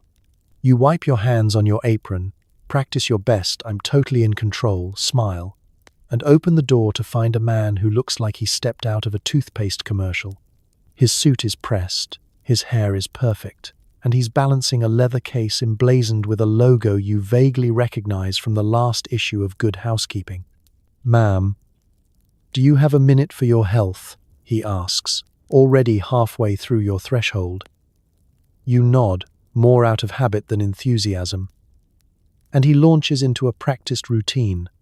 Out come the samples, bottles and boxes in every pastel shade, each promising something you desperately want: energy, calm, sleep, the ability to survive a family road trip without weeping openly at a gas station. He's got a pitch for every problem. Tired? Here's a tablet that will have you vacuuming with the force of 1,000 suns. Feeling frazzled? Try this little blue pill, just one, and you'll glide through your chores like a cloud. Trouble sleeping? There's a solution for that too, and it comes in a bottle shaped like a tiny pillow. He assures you that these products are doctor recommended and used by leading housewives nationwide. You wonder if they have a club or just a shared pharmacy bill. The reps know their audience. They compliment your curtains, your hydrangeas, your ability to keep such a lovely home. They hand out not just samples, but hope. Hope that with the right combination of pills, you'll finally be the woman the magazines keep promising you can be.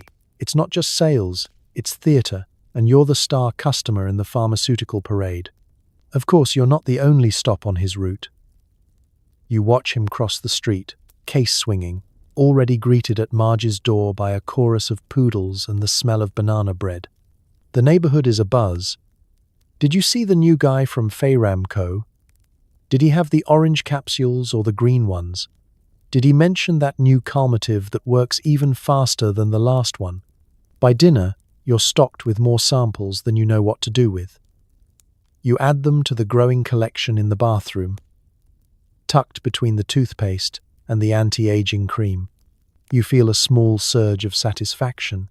Your medicine cabinet now rivals any you've seen at Bridge Club. You briefly consider hosting a sample swap party, just for the novelty of it.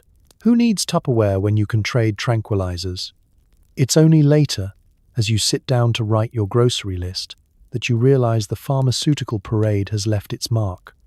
The pills are everywhere, by the phone, on the nightstand, in your purse, even tucked into the junk drawer next to the emergency flashlight and half a roll of stamps. The house is quieter, the chores are getting done, and everyone is just a little bit calmer. Maybe too calm. But who are you to argue with progress? By the time the next rep rings the bell, you'll have your list of requests ready. Something for nerves, something for sleep, something for the creeping suspicion that this is all getting a little out of hand. But that's tomorrow's problem. For now, you pop a sample, smile for the salesman, and remind yourself, at least it's not another Avon party. What happens when you stop? Shakes, sweats, and a sudden urge to tell your family exactly how you feel. It's almost enough to make you miss the pills. Almost. Let's paint the scene. It's a new day, and for the first time in years, you decide not to start it with a pastel tablet. The bottle sits on the bathroom shelf, practically humming with temptation, but you leave it untouched. You're determined to see what life is like in full, unfiltered color, even if that color is mostly gray. The magazines call it natural living. Your doctor called it not recommended. But something inside you wants to remember who you are, not just how you've been medicated. The first sign something's different comes with breakfast. Your hands tremble as you spread margarine on toast, and you knock over your orange juice with the kind of flair usually reserved for juggling acts. The jitters arrive, swift and sharp. The floor tilts ever so slightly. You tell yourself it's just nerves, but by mid-morning you're sweating like a nervous contestant on a game show. The world feels louder, brighter, and significantly more annoying. Every spilled bowl of cereal and slammed door sends a jolt straight to your teeth. Your family, blissfully unaware, proceeds with business as usual. Your husband asks if you remembered to starch his shirts. The kids shout about lost lunchboxes and missing shoes. Even the dog seems louder today, barking at every leaf that dares to fall in the yard. Without your chemical filter, the chaos of daily life hits like a brass band in a broom closet. Then comes the mood swing. You move from teary to furious in the time it takes to butter a muffin. For years you've been a model of controlled serenity. But now the feelings you stuffed under layers of pills are staging a noisy coup. You snap at your husband for forgetting to put his coffee cup in the sink. You threaten to throw away every toy left on the floor. The words "I'm fine" have never sounded less convincing. By noon, the cravings set in. Your body remembers the routine, and it's not happy you've changed the script. You eye the medicine cabinet with longing. Just one pill, you tell yourself, and the world will soften at the edges again. You pace the kitchen, chew gum, sip water, and consider moving to a remote cabin, alone, anything to escape the relentless thrum of withdrawal. Meanwhile, the guilt creeps in. Are you being selfish, subjecting your family to your raw, unfiltered emotions? Were the pills really that bad? Or were they just misunderstood? You start romanticizing the quiet numbness, the easy evenings, the absence of racing thoughts. For a brief, dangerous moment, you forget why you ever wanted to quit. But then, something unexpected happens. The fog starts to lift. The headaches fade. Your appetite returns, with a vengeance. Your laughter, hesitant at first, grows louder. You hug your child and actually feel the squeeze, not just the idea of it. Your husband cracks a joke at dinner, and you genuinely laugh for the first time in months. The feelings, good, bad, overwhelming, are yours. The anger, the joy, the fatigue, all part of a real life you thought you'd lost. Withdrawal isn't easy. It's messy and loud and not nearly as graceful as the ads in the magazines.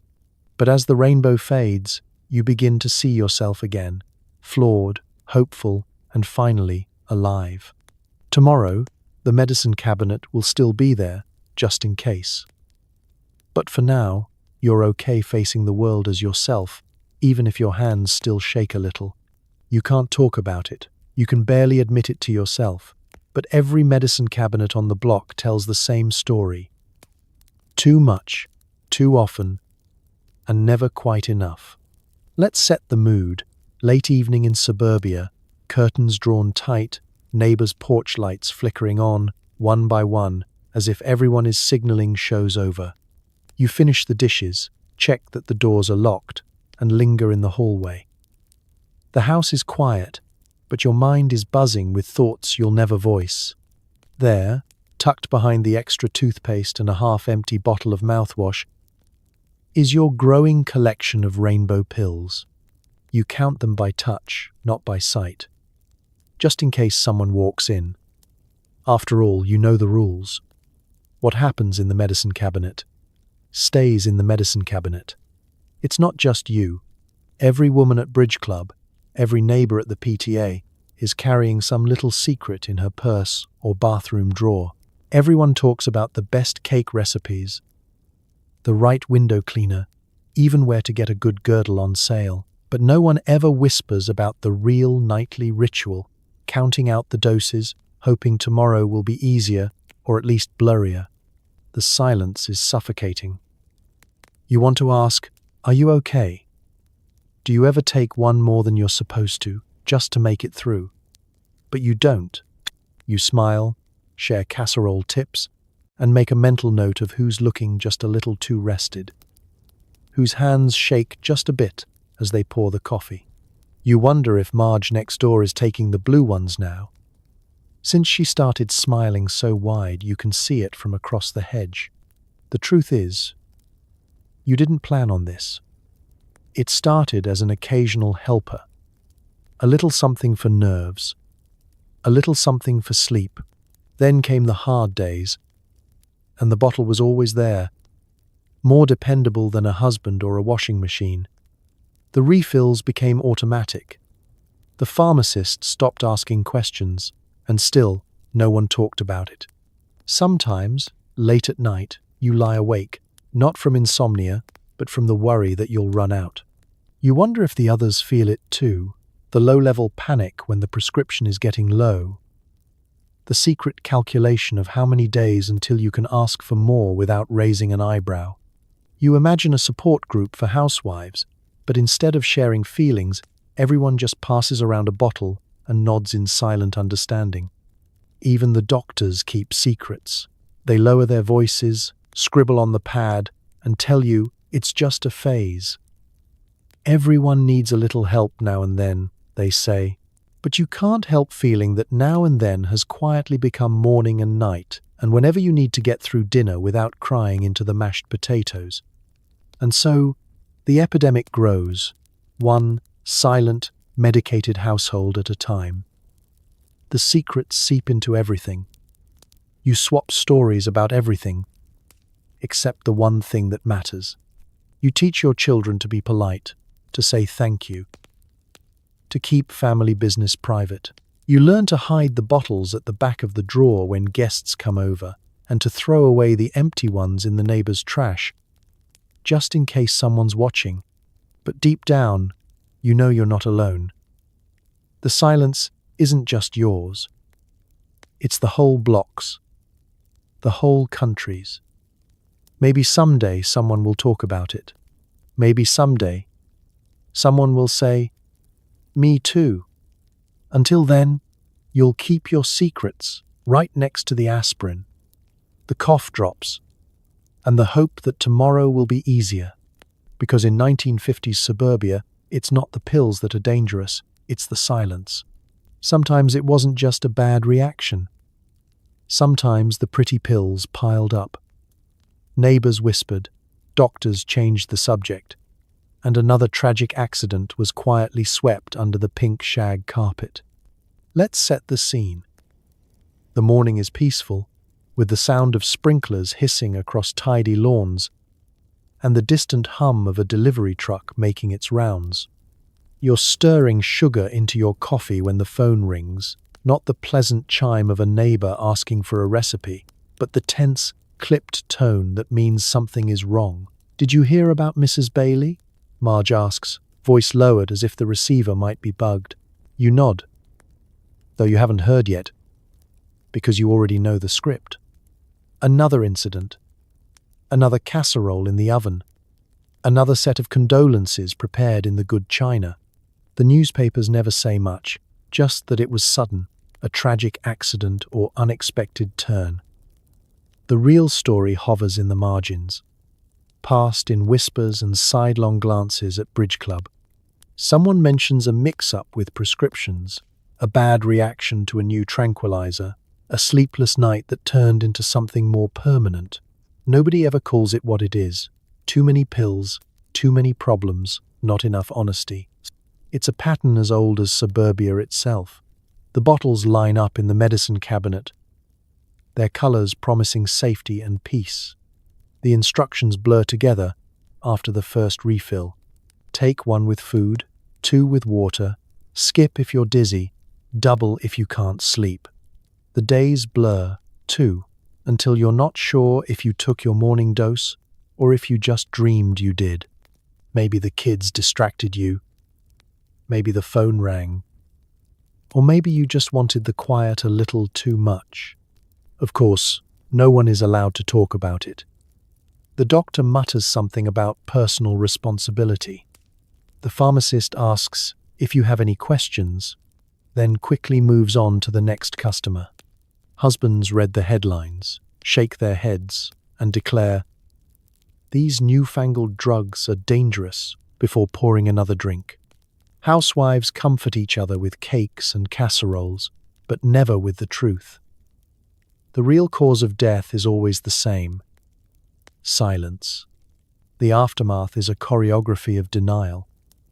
The funeral is quick, the casseroles delivered on time, and the story fades as soon as the front porch ferns start to wilt.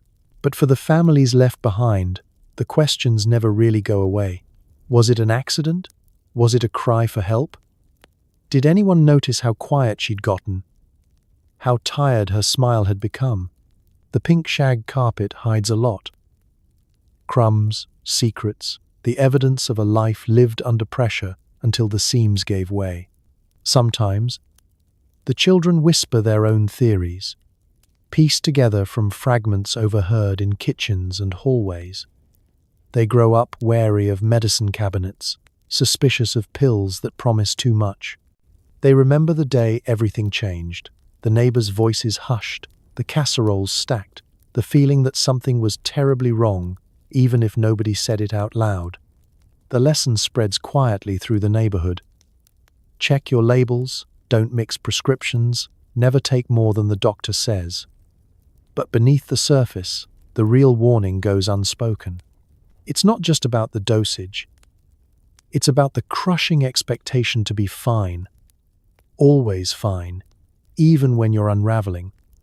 It's about a culture that prizes composure above confession, perfection above pain.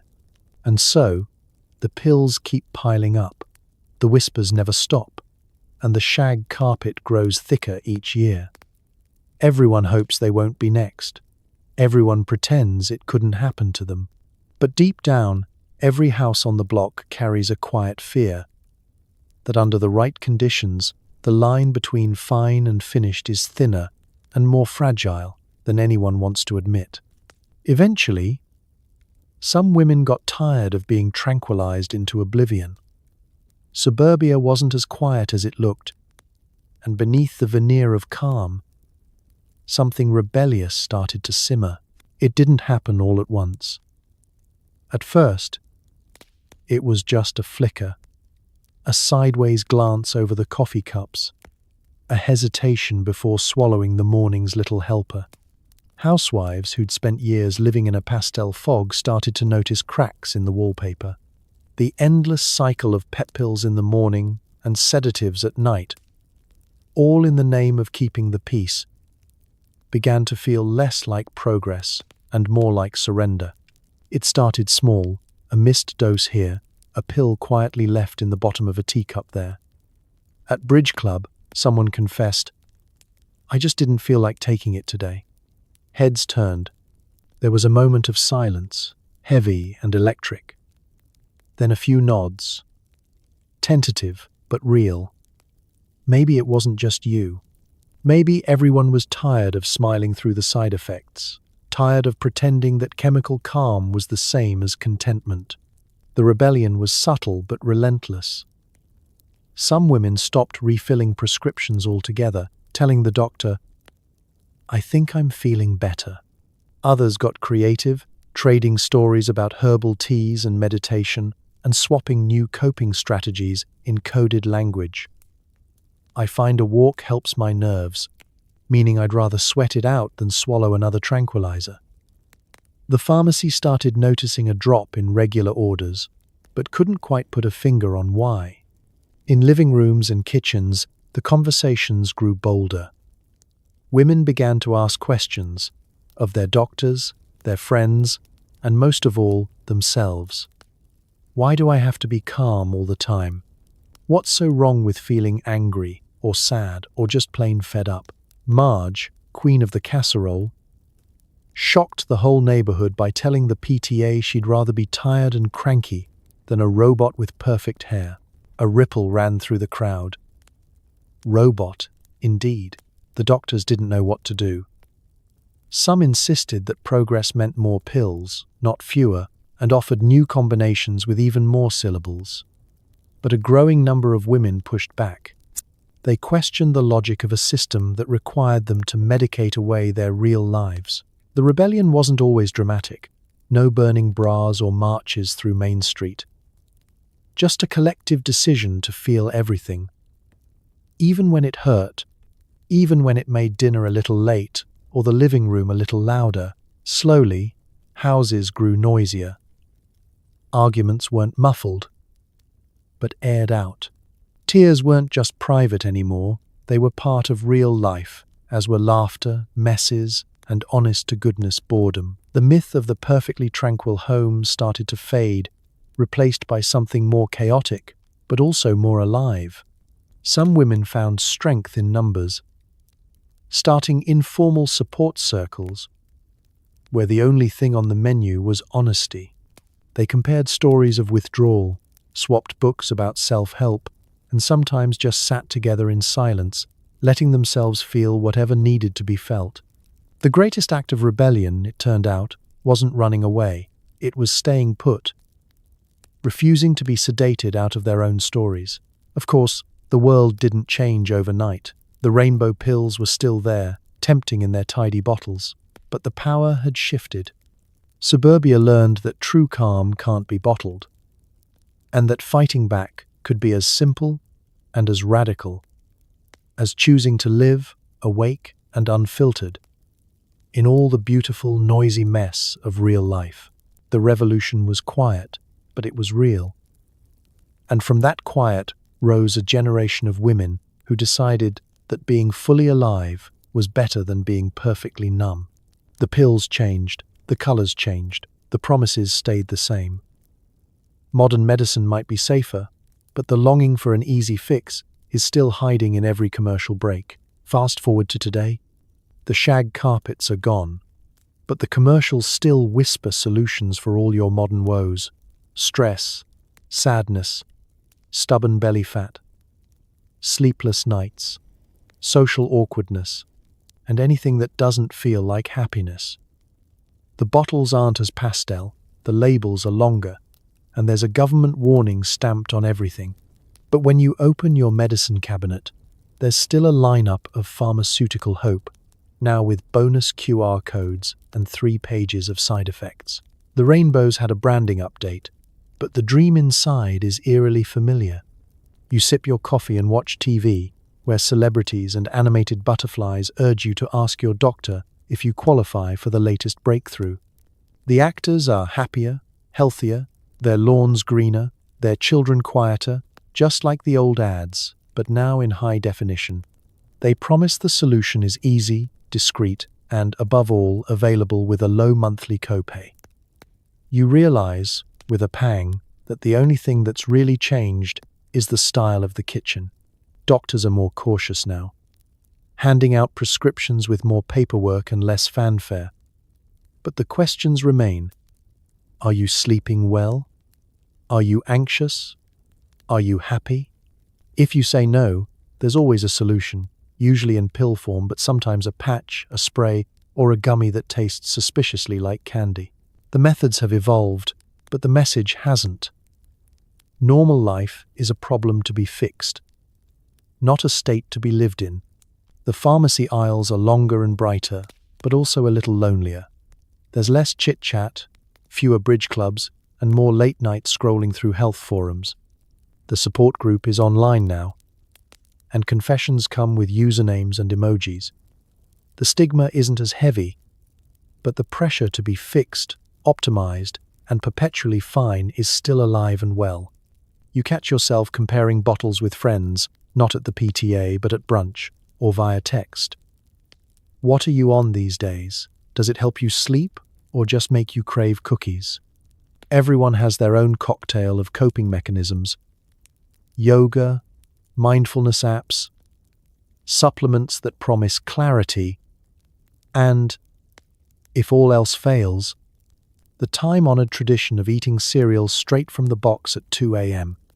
Every so often, a new miracle arrives, a non-addictive anxiety med, a pill that claims to erase sadness without a single side effect, a probiotic that promises to make you both cheerful and regular. The rainbow keeps reappearing, now with FDA approval and a warning not to drive or operate heavy machinery. You laugh, remembering the blue and pink bottles your grandmother hid behind the cough syrup, and wonder if she'd recognize the names on your current prescription. The longing for an easy fix is more sophisticated now. The branding is sleeker, the consultations more private, but the hope inside is the same. To silence the parts of ourselves that are inconvenient, unruly, or just too much to bear. The promise is always just one bottle away, a brighter morning, a calmer afternoon, a restful night. The reality, as it always was, is a little more complicated. Still, there's progress too. The conversations are opening up. People talk, even joke, about therapy. The silence of suburbia is breaking.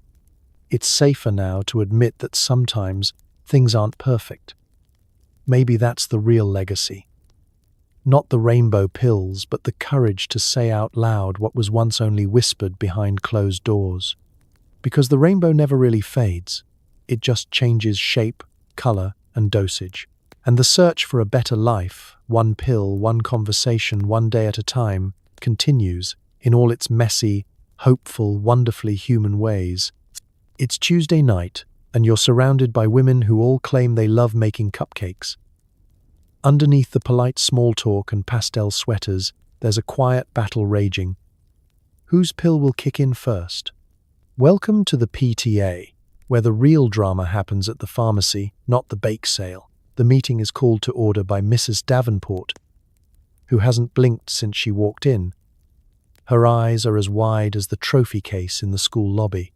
You take your seat, careful to balance your coffee, notepad, and the emergency tablet tucked into your purse for when the conversation about school fundraising becomes too existential to bear.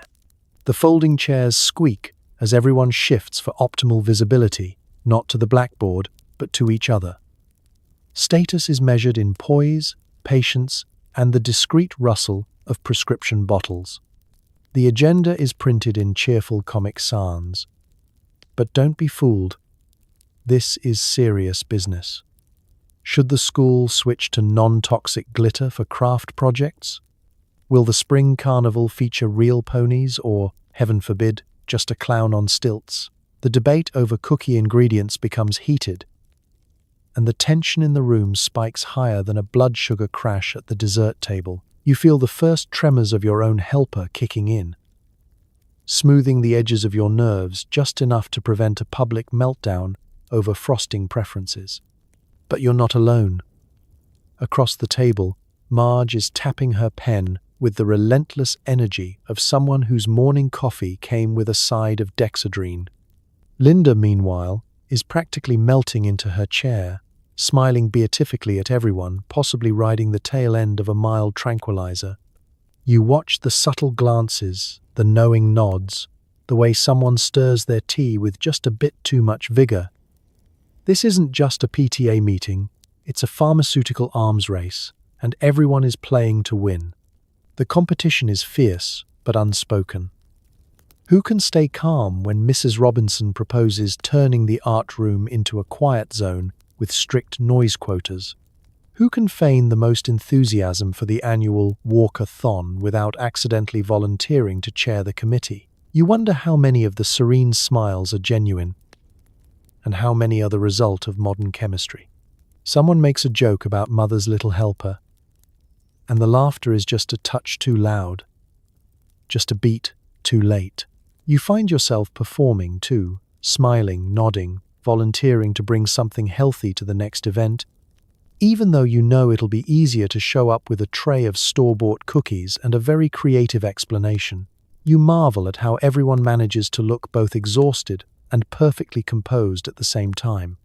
Maybe it's the stimulants, maybe it's sheer force of will, maybe it's the knowledge that anyone who cracks will be instantly surrounded by offers of a little something from someone's purse.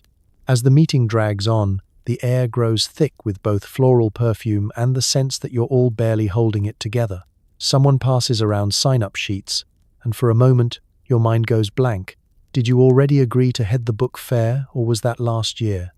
You scribble your name anyway, comforted by the steady thrum of medicated calm humming beneath your composure. Finally, the gavel drops and the meeting is adjourned. The women gather their things, trade a few recipe cards, and exchange quiet reassurances. You did great tonight. Let me know if you ever need anything or just a pick-me-up. You file out into the night, heart still racing, brain still buzzing, and already planning your next dose for the science fair bake-off. Because in the world of the PTA, success isn't just about who makes the best cupcakes. It's about who has the best prescription and the nerves, real or otherwise, to survive until next Tuesday. Church is meant to be a sanctuary, but half the congregation is riding a chemical wave of serenity, or desperately hoping it'll kick in before the sermon is over. You clutch your hymnal, smile at the neighbors, and wonder if God accepts prayers written in prescription refills. It's Sunday morning, and you're perched on the edge of a hard wooden pew, knees pressed together, hat pinned at a respectful angle. The church smells like lilies, floor wax, and just a hint of menthol from the usher's pocket mints. The organ starts to play, and you flip through your hymnal, pretending to search for the right page, while actually scanning the crowd for signs of pre-sermon jitters. Mrs. Palmer is fanning herself with the bulletin, eyes slightly glazed. Mr. Harding's tie is crooked, and he's gripping the pew as if bracing for turbulence. You took your benzo at breakfast, just in case, for nerves, the doctor called it. Though the nerves seem to multiply whenever you're expected to appear especially well-behaved in public. You feel the soft glow of detachment settling in, gently insulating you from the collective tension of a congregation trying not to cough too loudly or sing too off-key. There's a whispered exchange between pews. Is she okay? Just a little tired this week. You know how it is. You do. The pastor begins his sermon, voice booming through the stained glass calm, and you try to focus on his words about peace, patience, and loving thy neighbor. Your mind, however, drifts, first to the to-do list waiting at home, then to the contents of your purse, where another emergency pill sits between a roll of lifesavers and 3 unsharpened pencils. You silently bargain, if I make it through the whole service without zoning out, maybe I can skip the next one, or at least switch to decaf. The children fidget in the back rows, mothers sending warning glances so sharp they could etch scripture onto the pews. Little Bobby is chewing on the corner of a hymnal, while Susie methodically undoes every button on her cardigan.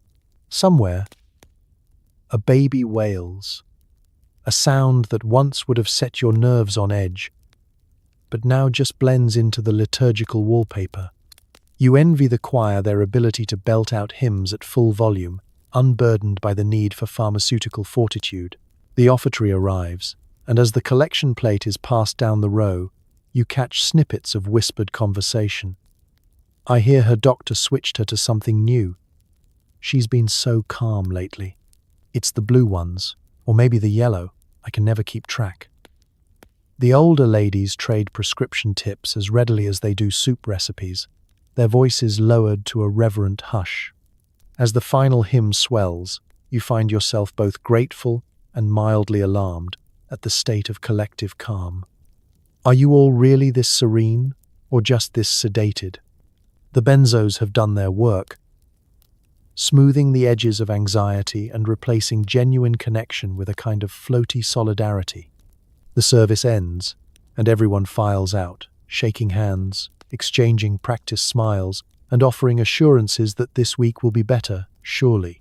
Outside, you linger on the church steps, basking in the late morning sun and the slow return of sensation. The world feels softer, but also slightly unreal, like you're all extras in a film about people pretending not to worry. You trade a recipe for lemon bars with Mrs. Palmer, accept an invitation to next week's bake sale, and marvel at the seamless blend of faith, friendship, and pharmaceuticals. You head home, hymnal in hand, wondering if the peace you just prayed for is waiting for you in the medicine cabinet, or if, just maybe, it might someday come on its own. Until then, you'll keep singing, keep smiling, and keep your refills up to date, just in case.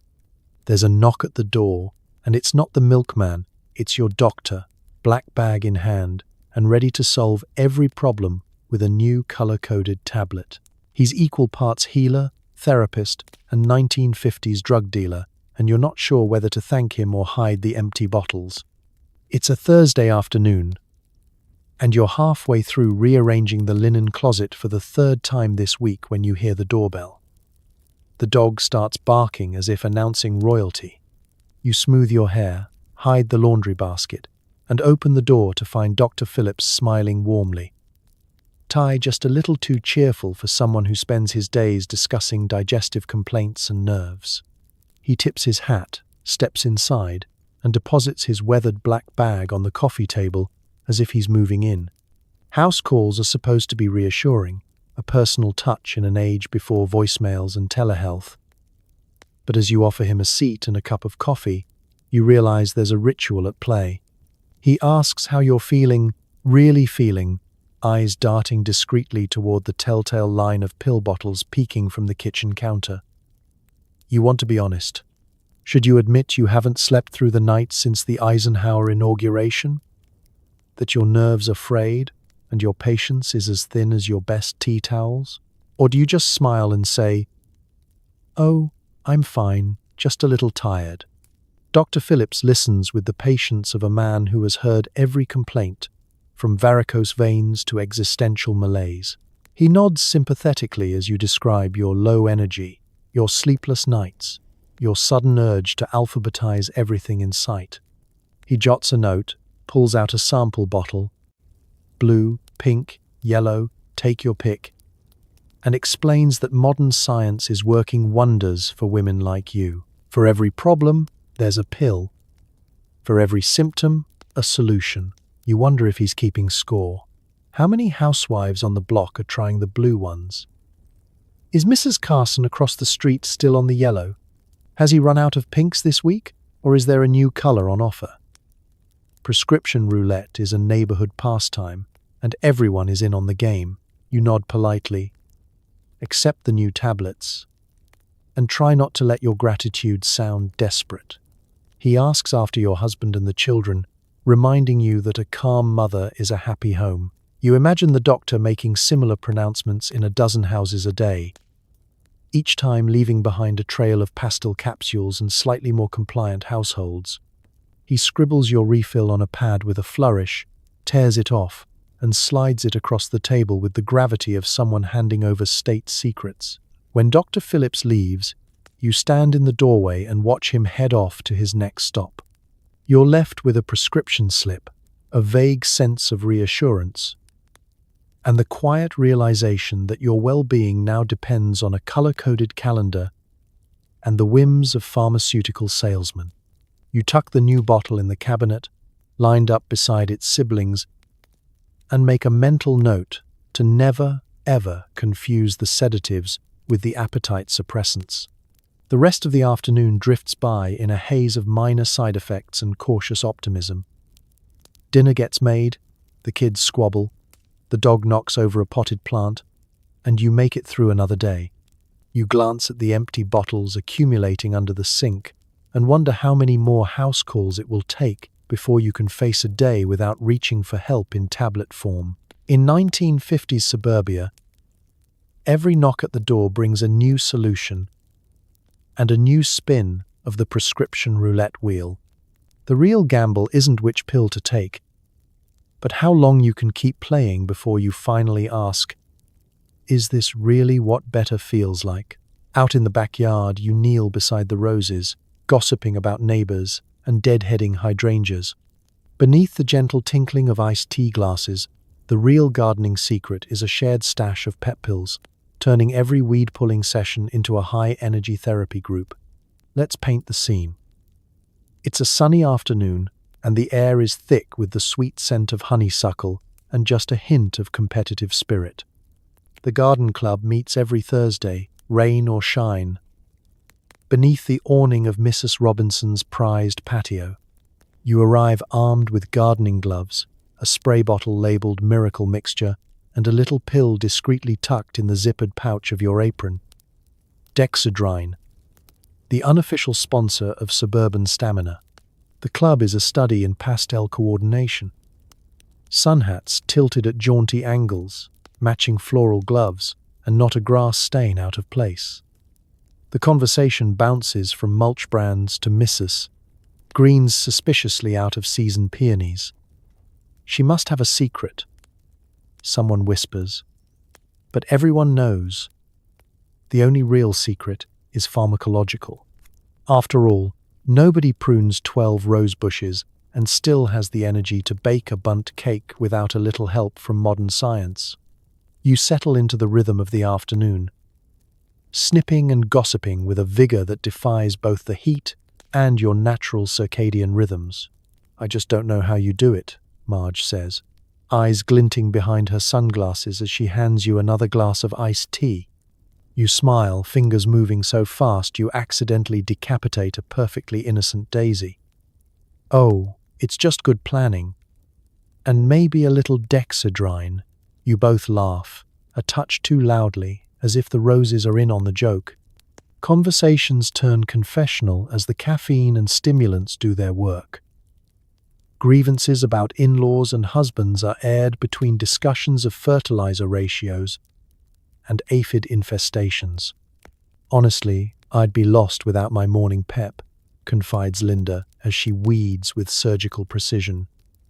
I got so much done yesterday. I reorganized the pantry and alphabetized the spice rack again. Heads nod in agreement. Some even take mental notes. There's a certain camaraderie in shared chemical enhancement, an unspoken bond formed over both flower beds and pharmaceuticals. You swap tips, planting, and otherwise. You know, the pink ones are nice for after dinner, but nothing beats dexedrine for the heavy lifting. Someone else mentions their doctor recently switched them to a new formula, and the group leans in, as eager for dosage information as they are for daffodil advice. As the afternoon wears on, the garden looks better than ever, meticulously weeded, perfectly edged, every petunia upright and accounted for. The iced tea pitcher is empty, your hands are buzzing, and you're already plotting which perennial to attack next. The only casualties are a few overly enthusiastic tulip decapitations and one poor earthworm who met its end under the energized trowel of Mrs. Palmer. Eventually, the group collapses into lawn chairs, breathless but triumphant. Sun hats come off, and talk turns philosophical. Do you think we'll ever slow down? Marge wonders. Not as long as the garden keeps growing and the pharmacy keeps delivering. You reply, half joking, half hopeful. The laughter drifts on the breeze, mingling with the scent of lavender and hard-earned satisfaction. As you gather your tools and say your goodbyes, you marvel at the peculiar magic of the garden club, a place where weeds are conquered, secrets are safe, and everyone leaves just a little more energized than when they arrived. Who needs therapy when you have dextrine, a trowel, and a tribe of women who understand that sometimes the real work happens in the dirt, and the rest is just chemistry? The casserole calls for 3 cans of condensed soup and half a bottle of whey. Was that supposed to be paprika or phenobarbital? Mid-century cuisine wasn't the only thing getting dangerously experimental. Sometimes dinner is a little too exciting, and you start to wonder if that jello is really supposed to glow in the dark. It's 5:30 p.m., and you're balancing on the razor's edge between culinary triumph and chemical catastrophe. The kitchen counter is a battlefield. Cream of mushroom soup, canned pineapple rings, maraschino cherries, elbow macaroni, and, somehow, a bottle of sedatives left dangerously close to the spice rack. You squint at the recipe card, which is written in handwriting that's either your own or a long-lost cryptographer's. The instructions are simple. Combine, bake, serve with a smile. Nobody mentioned the side effects. As you stir the mixture, your mind wanders, not just from hunger, but from the steady hum of whatever helper you took this afternoon. You reach for a jar labeled P. Positive, it's paprika. The color is right, the scent well. You can't really smell anything with this lingering sinus congestion and, come to think of it, the mild numbness from this morning's decongestant. You tap a generous spoonful into the bowl before a tiny voice in your head wonders if it's really wise to store pharmaceuticals and parsley together.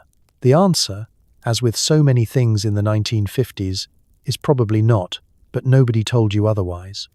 Family life carries on in the background. Your husband calls from the living room, wanting to know when dinner will be ready. The kids are running circles around the kitchen, one holding a box of baking soda, the other clutching a rubber spatula like a sword. You try to focus, but the side effects, dry mouth, racing thoughts, a faint but persistent sense of déjà vu, make it harder than usual to tell if you've just seasoned the casserole or medicated it. You shove the dish into the oven and turn your attention to dessert.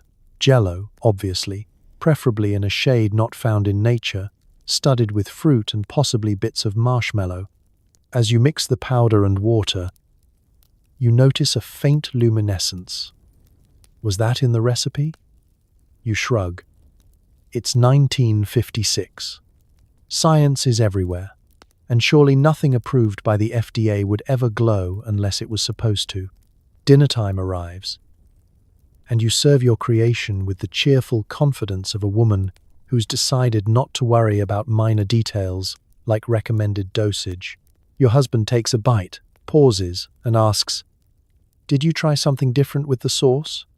You smile and nod, hoping the experimental seasoning doesn't result in anything more dramatic than mild confusion. The kids dig in, oblivious, their palates already numbed by a lifetime of gelatinous sides. As the meal progresses, you keep an eye on everyone, just in case. So far, so good. Conversation turns to school, work, and who put the rubber band in the mashed potatoes. You relax, convincing yourself that mid-century living is all about bold new combinations, whether in dinner or in daily medication. When the kids start bouncing in their seats, you chalk it up to the sugar, not the suspiciously peppy aftertaste. After dinner, as you wash up, you make a mental note to reorganize the kitchen cabinets, perhaps with separate shelves for pills and parsley. But you also can't help but marvel at your own adaptability. Sure, sometimes the experiments get away from you, but isn't that the spirit of the age? Casseroles, cocktails, and capsules, just another night in the ongoing adventure that is 1950s home life. Tomorrow, you promise, you'll be more careful. But tonight, as you tuck the kids in and eye the softly glowing jello in the fridge, you have to admit, sometimes disaster makes for the best stories.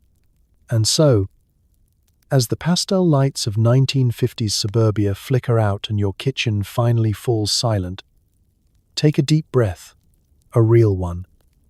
Not the kind prescribed by your local doctor. You've survived another day among the rainbow pills, the perky jingles, and the pressures of being the perfect housewife in a world that never let up. Maybe your hair is still in place and your casserole didn't catch fire. Maybe you made it through the PTA meeting without accidentally tranquilizing the dog. In the end, you did what everyone else was doing, trying to hold it together with a smile and a fistful of questionable pharmaceuticals. Let's be honest, those days were rough. Under the glossy veneer of optimism and good housekeeping, there was a real struggle just to make it from sunrise to sunset with sanity intact. The rainbow pills promised peace, but they often delivered confusion, exhaustion, and the kind of existential dread that doesn't pair well with pineapple salad.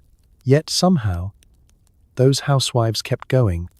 They endured the daily grind, the weight of impossible expectations, and a medical industry that handed out solutions with one hand and side effects with the other. Their resilience was more than just survival. It was a quiet, stubborn refusal to give in, even when the world seemed determined to tranquilize every last bit of their spirit.